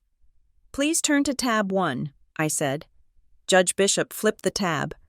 "This log shows that I badged into my office building at 8:15 in the morning, I said. "It shows that I badged into the secure server room at 10 o'clock. It shows I badged into the 3rd floor conference room at 12:30, and it shows that I did not badge out of the building until 6:15 in the evening." I paused. I let the data sink in. "Furthermore," I continued, "if the court turns to tab 3, I have provided a geolocation map. My office is 42 miles away from Ms. Keene's notary shop. In afternoon traffic, that is a drive of 1 hour and 15 minutes. It is physically impossible for me to have been in my office at 2 o'clock and in a strip mall 40 miles away at 2:14. Judge Bishop looked at the log. Then she looked at the map. Then she looked at Marla Keene. "Ms. Keene," the judge said. Her voice was no longer dangerous. It was tired. It was the voice of a woman who was disappointed in humanity. "I want you to think very carefully about your next answer, because perjury is a felony. Filing a false public instrument is a felony. Did Alexandra Phillips sign that book?" Marla gripped the edge of the stand. She looked at Sloane, who was staring at his shoes. She looked at my parents. My father was no longer sitting like a granite statue. His face had gone pale, a sickly gray color. My mother was gripping her handbag so hard her knuckles were yellow. The family business facade was cracking. They weren't the righteous parents correcting a mistake anymore. They were two people in a room with a judge who knew they were lying. Marla looked back at the judge. Tears were welling up in her eyes. Real tears this time. "I didn't ask for ID," she whispered. "Speak up," Judge Bishop commanded. "I didn't ask for ID," Marla blurted out. "Mrs. Phillips Linda came in with a young woman. She said it was her daughter. She said her daughter had forgotten her wallet in the car but knew the number by heart. They were regulars. Linda comes in all the time to mail packages. I thought it was fine. I just wanted to be nice." "So you recorded a number that was dictated to you?" Judge Bishop asked. "Yes," Marla cried. "And the girl signed it. She signed the book." "But that girl was not Alexandra Phillips," Judge Bishop said. It wasn't a question. "I don't know," Marla sobbed. "She had dark hair. She looked like the photo Linda showed me." The courtroom erupted in a low murmur. Judge Bishop banged the gavel. "Quiet." She turned her gaze to the plaintiff's table. My parents were frozen. My mother looked like she had been slapped. My father looked like he was about to have a heart attack. "Mr. Sloane," Judge Bishop said, Your client just suborned perjury. Your client just brought a fraudulent instrument into my courtroom and tried to use it to evict a homeowner. Sloan stood up. He was sweating. Your Honor, I was not aware of these facts. If this is true, I need to recess to counsel my clients. Oh, you will do more than counsel them, Judge Bishop said. You are going to explain to them that they are now the subjects of a judicial inquiry. She turned to me. Ms. Phillips, the stay of execution remains in full effect, but I am not dismissing this case yet. My heart skipped a beat. Your Honor? I want to know who that other woman was, Judge Bishop said. Her eyes were hard. Marla Keene said a woman came in and signed your name. That means there is a third conspirator. That means this wasn't just a notary cutting corners. This was an imposter. She looked at my parents. Linda Phillips, the judge said, you are going to produce the name of that woman, and you are going to do it before we reconvene. And the process server, I added. I didn't wait for permission. Your Honor, the person who signed the proof of service for the eviction, he claimed he served me at Juniper Court. If my mother is willing to use an imposter for the deed, she used one for the service too. Judge Bishop nodded. Correct. I want Gary Vance in this courtroom. I want him subpoenaed, and I want the video footage from the notary's shop. Ms. Keene, does your shop have cameras? Marla nodded miserably. Yes, but the owner deletes them every 30 days. Today is day 14, Judge Bishop calculated. That video still exists. I am issuing a preservation order right now. The sheriff will collect it this afternoon. She turned back to the gallery. This hearing is continued for 72 hours. Judge Bishop ruled. Mr. Sloan, I suggest you get your house in order, because right now, it is burning down. She banged the gavel. I sat back in my chair. The adrenaline was leaving my body, replaced by a heavy, exhausted relief. I looked across the aisle. My parents weren't looking at me. They were arguing with each other in harsh, hushed whispers. My father was pointing a finger at my mother. My mother was shaking her head, her face a mask of panic. They had turned on each other. Sloan was packing his briefcase with the frantic speed of a man trying to flee a sinking ship. He wouldn't look at them. He knew his license was on the line if he stuck with them too closely. I stood up and gathered my binders. I walked toward the exit. Marla Keene was still sitting in the witness box, sobbing into her hands. I felt a pang of pity, but it was small. She had sold my home for a $20 notary fee. She had made her choice. As I passed the plaintiff's table, my father looked up. His eyes were bloodshot. He looked old. Who was she? I asked. I didn't stop walking. Who did you get to play me? He didn't answer. He just stared at me with a look of pure, unadulterated fear. I walked out into the hallway. The air was still cold, but it felt cleaner. I pulled out my phone and texted Nina. The notary flipped. The deed is dead, but there is an imposter. I leaned against the wall and closed my eyes. A fake Alexandra. Someone who looked enough like me to fool a notary, or at least enough like me to pass with a mother's voucher. I thought about the family photos on the mantel at my parents' house. Cousins? No, none of them looked like me. Neighbors? Then I remembered the text message. If you show up to the hearing, you will lose a lot more than the house. That wasn't my parents. My parents threatened with guilt. They threatened with disappointment. That text was a threat of violence. The imposter wasn't just an actor. She was a partner. I pushed off the wall. The judge gave me 72 hours. That meant I had 3 days to find the other Alexandra before she disappeared. I walked to the elevator. The fight for the house was effectively won. The deed was exposed as a forgery, but the mystery had just gotten darker. It wasn't just theft anymore. It was identity theft with a face, and I was going to find her. The victory in Judge Bishop's courtroom lasted exactly 45 minutes. That was how long it took me to drive from the courthouse to my home, energized by the sight of Marla Keene crumbling on the stand. I thought I had cut the head off the snake. I thought exposing the forgery was the end of the line. I was wrong. I had only cut off the rattle. The fangs were still buried deep in the meat of my property title. My phone buzzed as I pulled into my driveway. It was a notification from the county recorder's automated system. The fraud alert I had paid for just days ago. Subject: Activity blocked on parcel 891-042. My stomach turned over. A block meant someone was trying to file something new. I called Silas at the recorder's office immediately. "It's Alexandra Phillips," I said, not bothering with pleasantries. "I just got an alert. What is happening?" "You got lucky," Silas said, his voice sounding tinny over the Bluetooth speaker. "We flagged a document that came in through the e-recording portal about 10 minutes ago.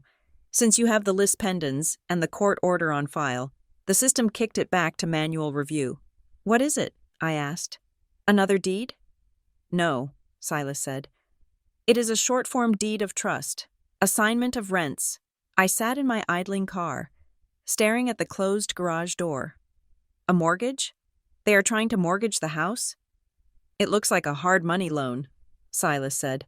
"High interest? Private lender?" "The lender is listed as Stonebridge Capital Services. The borrower is listed as Linda and Gerald Phillips. The amount is $350,000. The number hit me like a physical slap. $350,000. "They aren't trying to take the house back to keep it in the family," I whispered. "They are trying to strip the equity." "I rejected it based on the active litigation," Silas said. "But Alex, this was close. If that lis pendens wasn't there, this might have gone through automatically. The system assumes a recorded deed is valid until a judge says otherwise." I thanked him and hung up. My hands were shaking again, but this time it wasn't the shaking of a victim. It was the shaking of someone who finally sees the entire picture. I had been fighting a narrative about family legacy and mental stability. I had been defending my character against parents who claimed I was unfit, but that was all smoke. The fire was money. They didn't care about the house. They cared about the $300,000 they could extract from it before the courts caught up with them. I called Nina Carver. "They are broke," Nina said the moment I told her about the blocked loan. "That is the only reason you go to a hard money lender for a third of the property's value. They need cash, and they need it yesterday. Alex, this isn't a guardianship issue. This is a heist."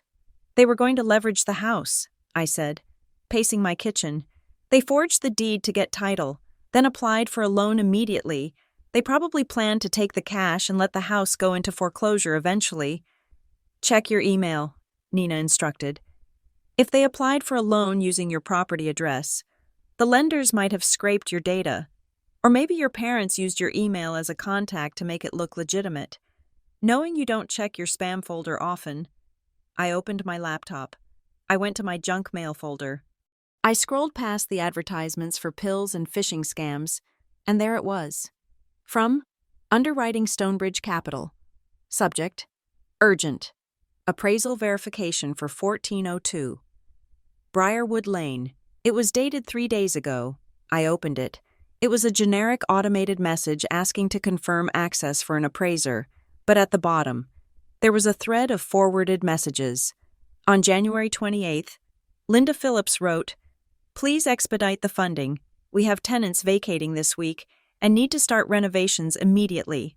Renovations. That was the code word for eviction. I sat back. They had a timeline. They needed me out by noon on Tuesday because the loan funding was contingent on the property being vacant or at least accessible. That was why they had been so aggressive. That was why they risked a fake service. They weren't just being controlling parents. They were on a deadline with a loan shark.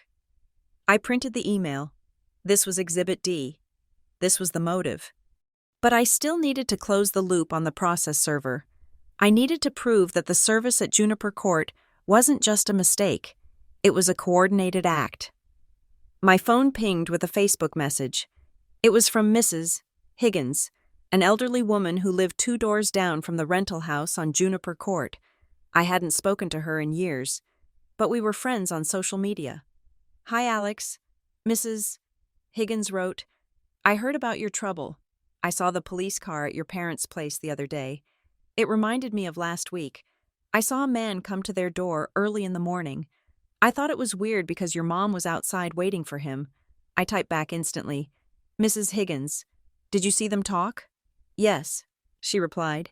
He didn't knock. She waved him over. They laughed about something. It didn't look like he was serving papers. It looked like he was delivering a pizza. I stared at the screen. Mrs. Higgins, do you still have that Ring doorbell I helped you set up? I do, she wrote. It catches everything. I called her. I begged her. I explained that this wasn't just gossip. It was a court case. She agreed to send me the clip. 10 minutes later, a video file landed in my inbox. I played it. The angle was wide, capturing the street and part of the driveway of 47 Juniper Court. The timestamp read, January 28th, 7:45 in the morning. A sedan pulled up. A man got out. Gary Vance, the process server. He wasn't wearing a uniform. He was wearing jeans and a windbreaker. He walked up the driveway. My mother, Linda, was standing by the rose bushes. She wasn't surprised. She walked to meet him. The audio was faint, but Mrs. Higgins' camera was high quality. I turned the volume up to maximum. Morning, Gary, my mother's voice chirped. Morning, Mrs. P, Gary said. He handed her a stack of papers. Here's the package. You sure she isn't going to show up?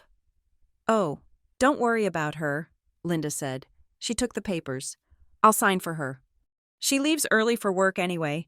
We just need this file today. As long as I can say I dropped it, Gary laughed. Save me the trip across town. You're a lifesaver, Linda said. I paused the video. I'll sign for her. It was a confession. It was conspiracy. It was proof that Gary Vance hadn't just been lazy. He had been complicit. He knew I wasn't there. He knew he was handing the papers to the plaintiff.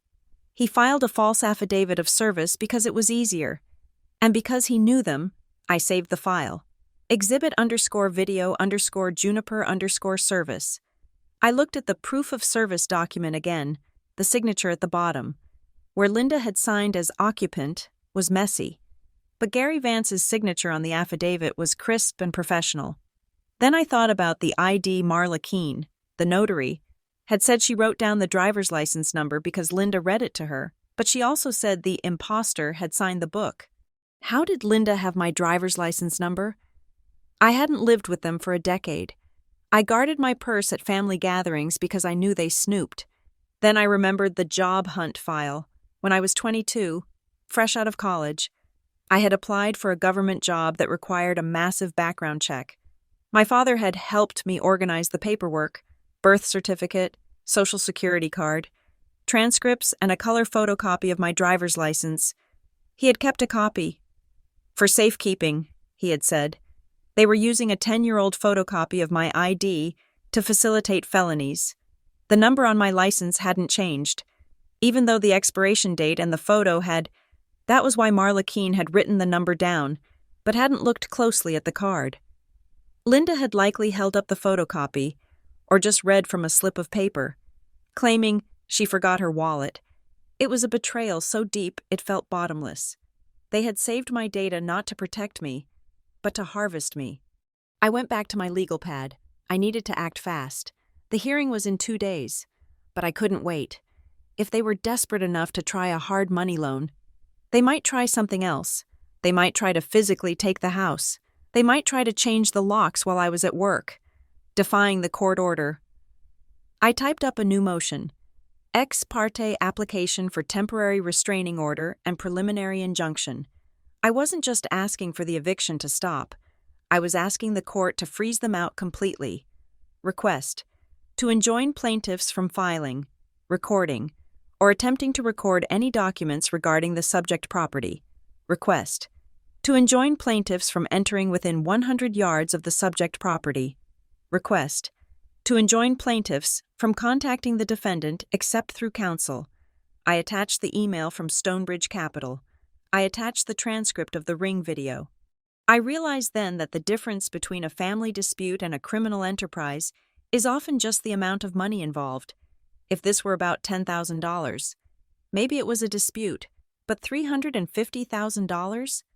That was grand theft. I looked at the map on my wall. The distance between my house and my parents' house was 5 miles, but the distance between who I thought they were and who they actually were was infinite. I sent the video file to Nina. "Look at this." I texted, "Gary Vance and Linda. Conspiracy." Nina replied instantly, "This is nuclear. Vance will lose his license. Your mother could be looking at jail time if the DA picks this up. Are you ready for that?" I stared at the phone. Was I ready to send my mother to prison? I thought about the morning the deputy pounded on my door. I thought about them standing across the street, watching, waiting for me to be thrown onto the sidewalk. They hadn't cared if I was homeless. They hadn't cared if my credit was ruined. They saw me as an obstacle to a wire transfer. "I am ready." I typed back, "I wasn't doing this to them." They had done this to themselves when they decided that their financial desperation was more important than their daughter's life. I went to the window and looked out at the street. It was dark. The new motion sensor light I had installed cast a harsh, white glare on the driveway. I was safe inside, but I knew the storm was far from over. The money meant they had debts, dangerous debts. People who borrow from hard money lenders usually do so because banks won't touch them. That meant my parents were in deep trouble, and people in deep trouble do desperate things. I checked the locks again. I checked the camera feed. I went to bed, but I slept with my phone in my hand. The family business had just become a criminal investigation, and I was the lead witness. The silence in my house was absolute, but the noise in my inbox was deafening. With less than 24 hours remaining until the final evidentiary hearing, the other side was beginning to panic. They knew the evidentiary walls were closing in, and like trapped animals, they were alternating between begging and biting. It started with a phone call at 10 o'clock in the morning. My phone vibrated against the granite countertop. The caller ID displayed Dad.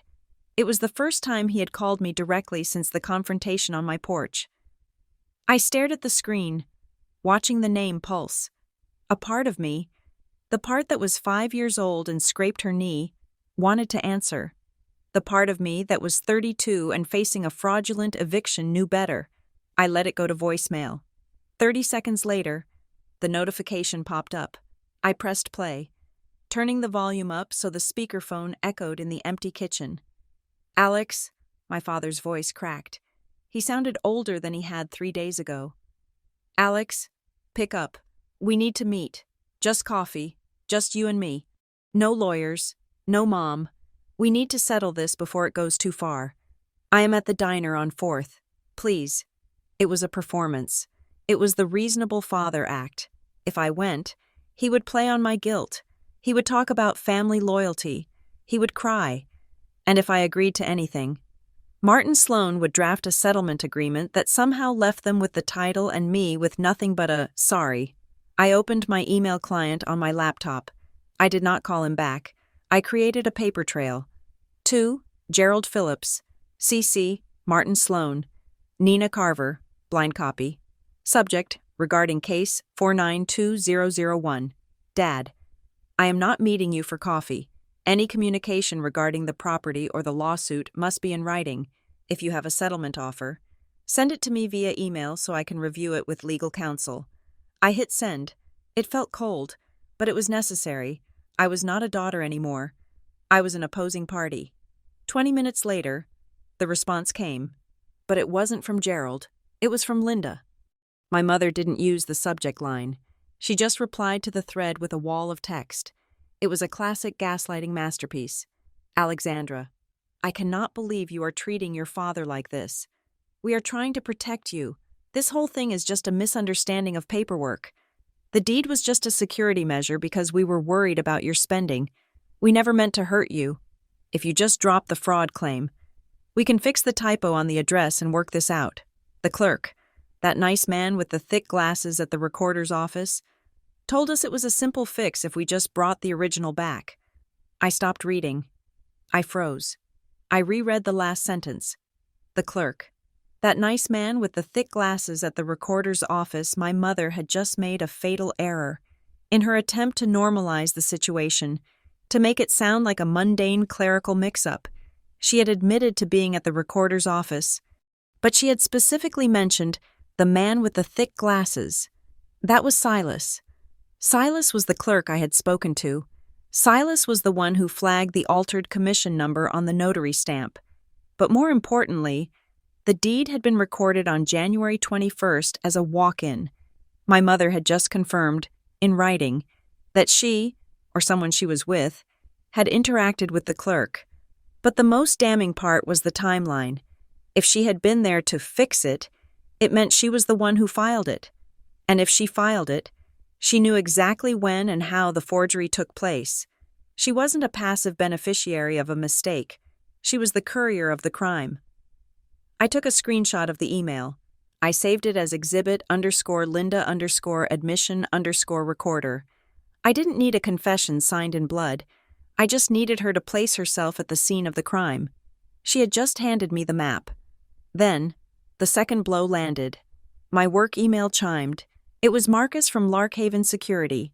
Subject: Preservation request. Confidential attachment.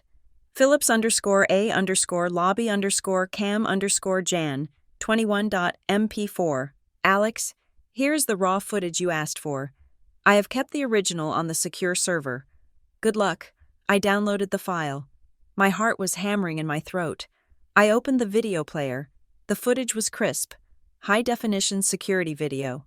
The timestamp in the upper right corner counted up in seconds. January 21st, 2026. 4:14, 03. 2:14 in the afternoon. The exact minute Marla Keene claimed I was standing in a strip mall 40 miles away. On the screen, I saw myself. I was walking through the turnstile in the lobby of my office building. I was holding a stack of files. I was laughing at something a colleague said. I looked tired, but real. I stopped at the security desk, signed a visitor log for a client, and waved at the camera. The timestamp was irrefutable. 14:14:30. I was clearly, undeniably at work. I watched it 3 times. It was the most beautiful thing I had ever seen. It was the death of their lie. It transformed their sworn testimony into perjury. I forwarded the video file to Nina Carver. We have them. I typed, "Game over." Nina replied instantly, "Don't get cocky. This proves you weren't at the notary. It doesn't prove who was. We still need to pin the imposter on them. But this video is enough to get the deed voided and the eviction dismissed with prejudice. Prepare your questions for Marla. You need to make her give up the name." I spent the afternoon refining the cross-examination. Nina had coached me on the concept of locking the witness. You don't ask open-ended questions.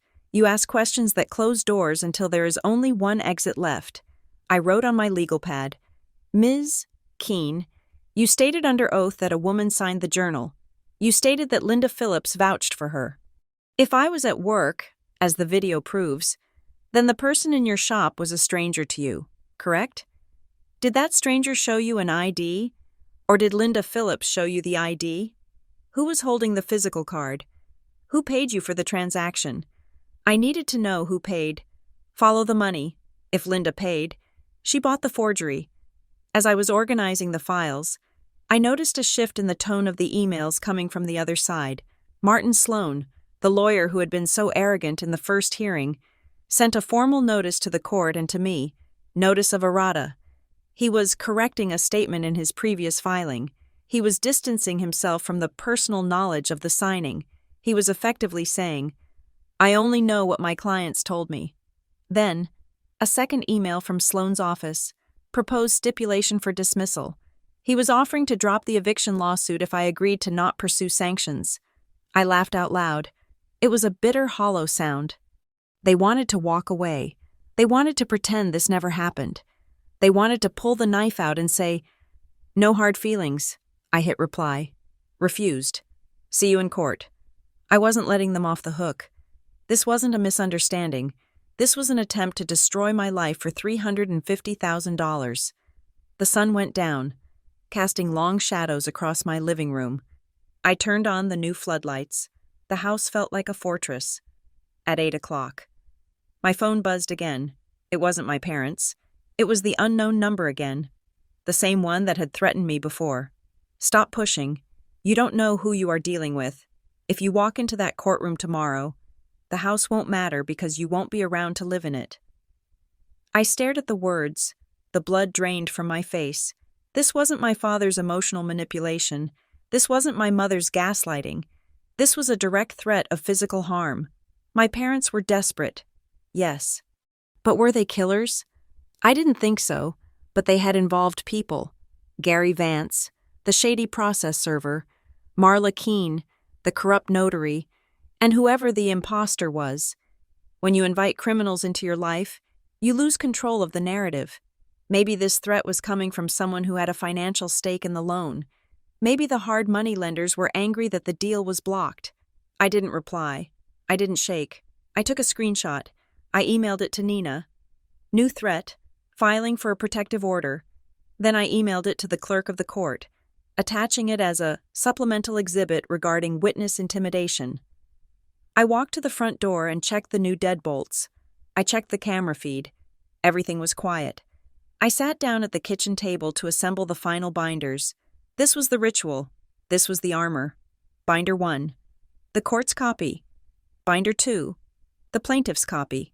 Binder 3. My copy. I placed the new evidence in chronological order. Tab 1. The video stills. High-resolution prints of me at work at 2:14. Tab 2. The Linda email. The admission of being at the recorder's office with Silas. Tab 3. The threat. The text messages. Tab 4. The Stonebridge Capital loan application. The motive. I realized something as I snapped the ring shut. I wasn't preparing to win a lawsuit. I was preparing to sever a limb. For 30 years, I had been attached to these people. I had craved their approval. I had let them make me feel small. I had let them convince me that I was unstable because I refused to conform to their demands. But looking at the evidence, I saw the truth. I wasn't the unstable one. I was the one with the job, the house, the savings, and the integrity. They were the chaos. They were the ones willing to break the law, willing to hire strangers to impersonate their daughter, willing to threaten violence to get a payout. I was not the defendant anymore. I was the prosecutor of my own family history. I prepared a final list of questions for my parents. I wanted to put them on the stand. I wanted to ask them, under oath, why they did it. Mr. Phillips, you claim you wanted to save the house. Why did you apply for a high-interest loan against it 3 days after getting the deed? Where was that money going to go? Was it going to the house, or was it going to your debts? I knew the answer. They were drowning, and they had tried to use me as a life raft. I went upstairs to bed, but I didn't sleep. I laid there listening to the house settling. I listened to the wind outside. Tomorrow, I would walk into Department 12. I would see Marla Keene again. I would see my parents. I wasn't going to ask for an apology. I wasn't going to ask for love. I was going to ask for a permanent restraining order. I was going to ask for the deed to be declared void ab initio, void from the beginning. I was going to ask for a referral to the district attorney's office. I closed my eyes. It ends tomorrow, I whispered. The text message threat flashed in my mind. You won't be around to live in it. Let them try. I had the cameras. I had the logs. I had the truth. And for the first time in my life, I wasn't afraid of losing them. I was only afraid of what they might do when they realized they had truly lost me. The alarm clock glowed. 11:59, 1 minute to midnight. The day of the hearing had arrived. Department 12 felt different this time. The air was no longer stale. It was charged with the static electricity of a coming storm. The gallery was fuller today. People sensing blood. Perhaps. Or maybe just the other attorneys waiting for their cases. Watching the slow-motion train wreck of Phillips versus Phillips. I sat at my table. My spine fused to the back of the chair. My binder lay open to the tab marked Impeachment. Across the aisle, my parents sat in a rigid silence that screamed of fractured alliances. Martin Sloan, their lawyer, was drumming his fingers on his briefcase, looking at the exit sign like it was a lifeboat. "Recall Marla Keene," Judge Bishop ordered. Marla rose from the front row. She looked smaller than she had 3 days ago. Her suit was wrinkled, as if she had slept in it. She took the stand. her eyes fixed on the floor. "Ms. Keene," Judge Bishop began, her voice deceptively low. "You are still under oath." "Yes, Your Honor," Marla whispered. "At the last session, you testified that the defendant signed your journal at 2:14 in the afternoon," Judge Bishop said, opening the ledger on her bench. "You claimed you witnessed this act personally." "Yes," Marla said, but the word had no weight. It was a reflex, not a truth. "And you stand by that?" Judge Bishop asked. Marla hesitated. She licked her dry lips. I think so." "Ms. Phillips," Judge Bishop nodded to me. "Play the video." I stood up. I connected my laptop to the courtroom's AV system. The large monitor on the wall flickered to life. I pressed play. The timestamp on the screen read January 21st, 12:15 in the afternoon. The video showed the interior of the Larkhaven Compliance Group server room. I was there, clearly visible, holding a sandwich in one hand and a tablet in the other. Talking to a technician, I fast-forwarded. 1 o'clock, I was in the conference room. I fast-forwarded. 2 o'clock, I was still in the conference room. I fast-forwarded. 2:14. The timestamp froze at the exact minute the deed was allegedly signed. On the screen, I was standing at the whiteboard, drawing a compliance flowchart. My face was clear. My presence was undeniable. I paused the video. The image of me, 42 miles away from the notary shop, hung over the courtroom like a guillotine blade. "Ms. Keene," Judge Bishop said. She didn't look at the screen. She looked directly at the witness. "That is the defendant. She is in a secure facility. She cannot be in two places at once. Physics does not allow it. The law does not allow it." Marla started to shake. It wasn't a subtle tremble. It was a physical vibration that rattled the microphone stand. "Now," Judge Bishop continued, leaning forward until she seemed to loom over the witness box, "I am going to ask you one last time, and before you answer, I want you to look at the sheriff standing by the door, because if you lie to me again, he is going to take you into custody for perjury. Did you witness Alexandra Phillips sign that deed?" The silence that followed was suffocating. Every person in the room stopped breathing. Marla Keene's eyes darted frantically. She looked at the judge, then, instinctively, inevitably, she looked at the plaintiff's table. She looked at my mother. It was a split-second glance, a desperate plea for help, but it was loud as a scream. My mother, Linda, went rigid, her face drained of color. That glance told the whole room who was pulling the strings. "No," Marla sobbed. "The dam broke. No, I didn't see her. She wasn't there." A gasp went through the gallery. Martin Sloan closed his eyes and pinched the bridge of his nose. "Then who signed it?" Judge Bishop demanded. "Who signed my court's name to a fraud?" "I don't know," Marla cried, tears streaming down her face. "Linda Mrs. Phillips, she came in with a woman. She said it was her daughter. She said the family was in trouble. She said they needed the deed recorded that day, or they would lose everything. She begged me. She said it was just a formality. She gave me $200 extra." "So you took a bribe," Judge Bishop said coldly, "to forge a property deed." "I thought I was helping a family," Marla wailed. "She said Alexandra was difficult. She said she wouldn't sign even though she promised. I just notarized the signature of the woman she brought in." "You notarized a lie," Judge Bishop said. She turned to the bailiff. "Remove the witness, but keep her in the building. We aren't done with her." Marla was led away, weeping. Judge Bishop turned her gaze to my parents. My father was staring at the table. My mother was staring at me. Her eyes filled not with remorse, but with a terrifying, blank shock. She couldn't believe the script wasn't working. "Mr. Sloan," Judge Bishop said, "we are now moving to the issue of service, because if the deed is a forgery, I suspect the eviction is a fruit of the same poisonous tree. Your Honor." Sloan stood up, his voice tight. "In light of the notary's testimony, my clients are willing to withdraw the—" "Sit down," Judge Bishop snapped. "You don't get to withdraw when you get caught. You get to listen. She looked at me. Ms. Phillips, you mentioned a video regarding the service of process? Yes, Your Honor, I said. Defense Exhibit E. I clicked the next file. The screen changed. It showed the grainy, fisheye view of Mrs. Higgins's ring camera.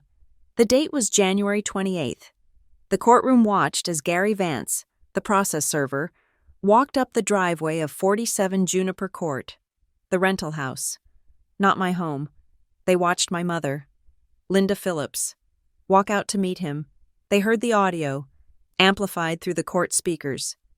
Morning, Mrs. P. Here's the package I will sign for her. She leaves early anyway. The casualness of it was what shocked everyone. They weren't whispering in a dark alley. They were chatting in the morning sun, conspiring to strip me of my constitutional right to due process as if they were exchanging cookie recipes. That, Judge Bishop said, pointing a shaking finger at the screen, is a conspiracy to commit fraud on the court.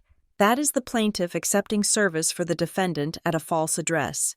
She turned to the back of the room. Is Mr. Vance present? A man in the back row stood up. He looked ready to bolt. Mr. Vance, Judge Bishop said, I am revoking your registration as a process server effective immediately. You will remain until the deputies speak with you. Gary Vance slumped into his seat. Judge Bishop turned back to the bench. She opened the file. She picked up her pen. The sound of her writing was the only sound in the room. Scratch, scratch, scratch. Then she looked up. Her face was hard as stone. I have seen a lot of things in this courtroom, Judge Bishop said. I have seen landlords cut corners. I have seen tenants destroy property. But I have rarely seen a calculated, multi-layered scheme by parents to defraud their own child using the instruments of justice as a weapon. She looked at my parents. Linda and Gerald Phillips, she said. You didn't just sue your daughter. You stole her identity. You hired an imposter. You suborned perjury. And you wasted the taxpayers' time. Your Honor, please, my father spoke up. His voice was hoarse. We were desperate. The house, it was supposed to be ours. Eleanor promised. Eleanor Phillips is dead, Judge Bishop cut him off. And her will was clear. But since you brought up your desperation, let us look at the final piece of evidence Ms. Phillips submitted this morning. The judge held up a piece of paper. It was the email from Stonebridge Capital, the one I had found in my spam folder. I had the clerk pull the metadata on the deed recording, Judge Bishop said. When you walked that forged deed into the recorder's office, you didn't just file a deed, you triggered a preliminary title report for a loan application. She read from the paper. Loan amount, $350,000. Purpose, cash out refinance. Lender, Stonebridge Capital. A gasp went through the room again. This was the twist. This was the knife. This wasn't about family legacy, Judge Bishop said, her voice dripping with disdain. This was a robbery. You intended to take the title, strip the equity immediately, and leave your daughter with a foreclosed home while you paid off your debts. My mother put her hand over her mouth. My father looked away. They weren't looking at me. They were looking at the reality of their plan being laid bare. They weren't ashamed of hurting me. They were terrified because the mechanism of their salvation, the money, had just evaporated. The court rules as follows, Judge Bishop announced. 1. The motion to vacate default judgment is granted. 2. The writ of possession is dissolved immediately. 3. The unlawful detainer case is dismissed with prejudice. That means you can never file this again. 4. The quitclaim deed recorded on January 21st is declared void ab initio. It is a forgery. I am issuing a judicial order to the county recorder to strike it from the chain of title. 5. She paused.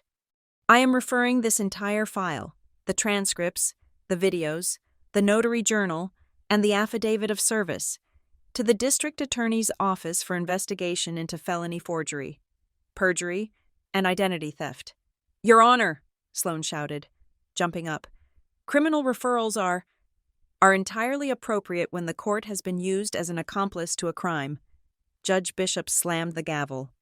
Sit down, Mr. Sloan, or I will refer you to the state bar for competency review. Sloane sat. He looked at my parents with pure loathing. "And finally," Judge Bishop said, looking at me, "I am granting the defendant's request for a permanent restraining order. Mr. and Mrs. Phillips, you are to stay 500 yards away from Alexandra Phillips and the property at 1402 Briarwood Lane. You are not to contact her. You are not to email her. You are not to hire third parties to contact her. If you violate this order, you will go to jail. Do you understand?" "Yes," my father whispered. "Yes," my mother wept.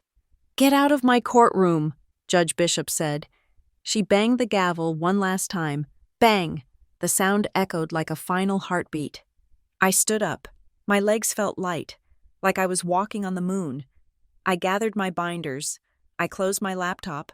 I turned to leave. I had to walk past them.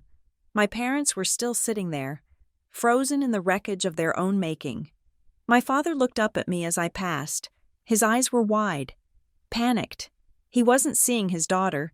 He was seeing a witness for the prosecution. He opened his mouth, maybe to ask for help, maybe to blame me again. I didn't stop. I didn't slow down. I didn't even look him in the eye. I walked past them as if they were strangers. Because, in every way that mattered, they were. I walked out of the double doors into the hallway. Nina was waiting for me. She didn't say anything. She just handed me a coffee. "It's done," I said. "It's done." She nodded. "Sloane is already resigning, I bet." I didn't celebrate. I didn't go out for drinks. I had work to do. I drove straight to the county recorder's office. I took the certified order, the paper with the gold seal that Judge Bishop had signed, and I handed it to Silas. "Strike it," I said. Silas smiled. "With pleasure." I watched him scan the order. I watched the system update. The fraud alert remained. But the forged deed was marked void. The cloud on my title lifted. Then I drove to the police station. I filed the restraining order. I gave them the copy of the threats. By the time I got home, it was dark. The house looked the same as it always had. The porch light was on. The new camera was glowing softly red in the corner. I unlocked the door with my new key. I walked inside. It was quiet. But for the first time in 2 weeks, it wasn't the silence of a tomb. It was the silence of a fortress. I went to the safe. I put the certified order inside. I put the hard drive with the video backups inside. I spun the dial. I wasn't happy. Happiness would take a long time to find again. You don't lose your parents and find happiness the next day. But I was safe. I was the owner of record. I was the occupant. My parents had tried to use the system to erase me. Instead, they had forced me to become undeniable. I walked to the window and looked out at the street. The space across the road was empty. No silver sedan. No watching eyes. I turned off the light. I was alone, but I was free, and in a world built on paper. Having the right piece of paper is the only revenge that matters. Thank you so much for listening to this story of betrayal and justice. I would love to know where you are tuning in from. Are you listening on your commute, at the gym, or relaxing at home? Please let me know in the comments below so we can connect. If you enjoyed seeing justice served, please subscribe to Emma Revenge Stories, like this video, and smash that hype button to help this story reach more people who need to hear it. Stay safe, and remember, always read the fine print.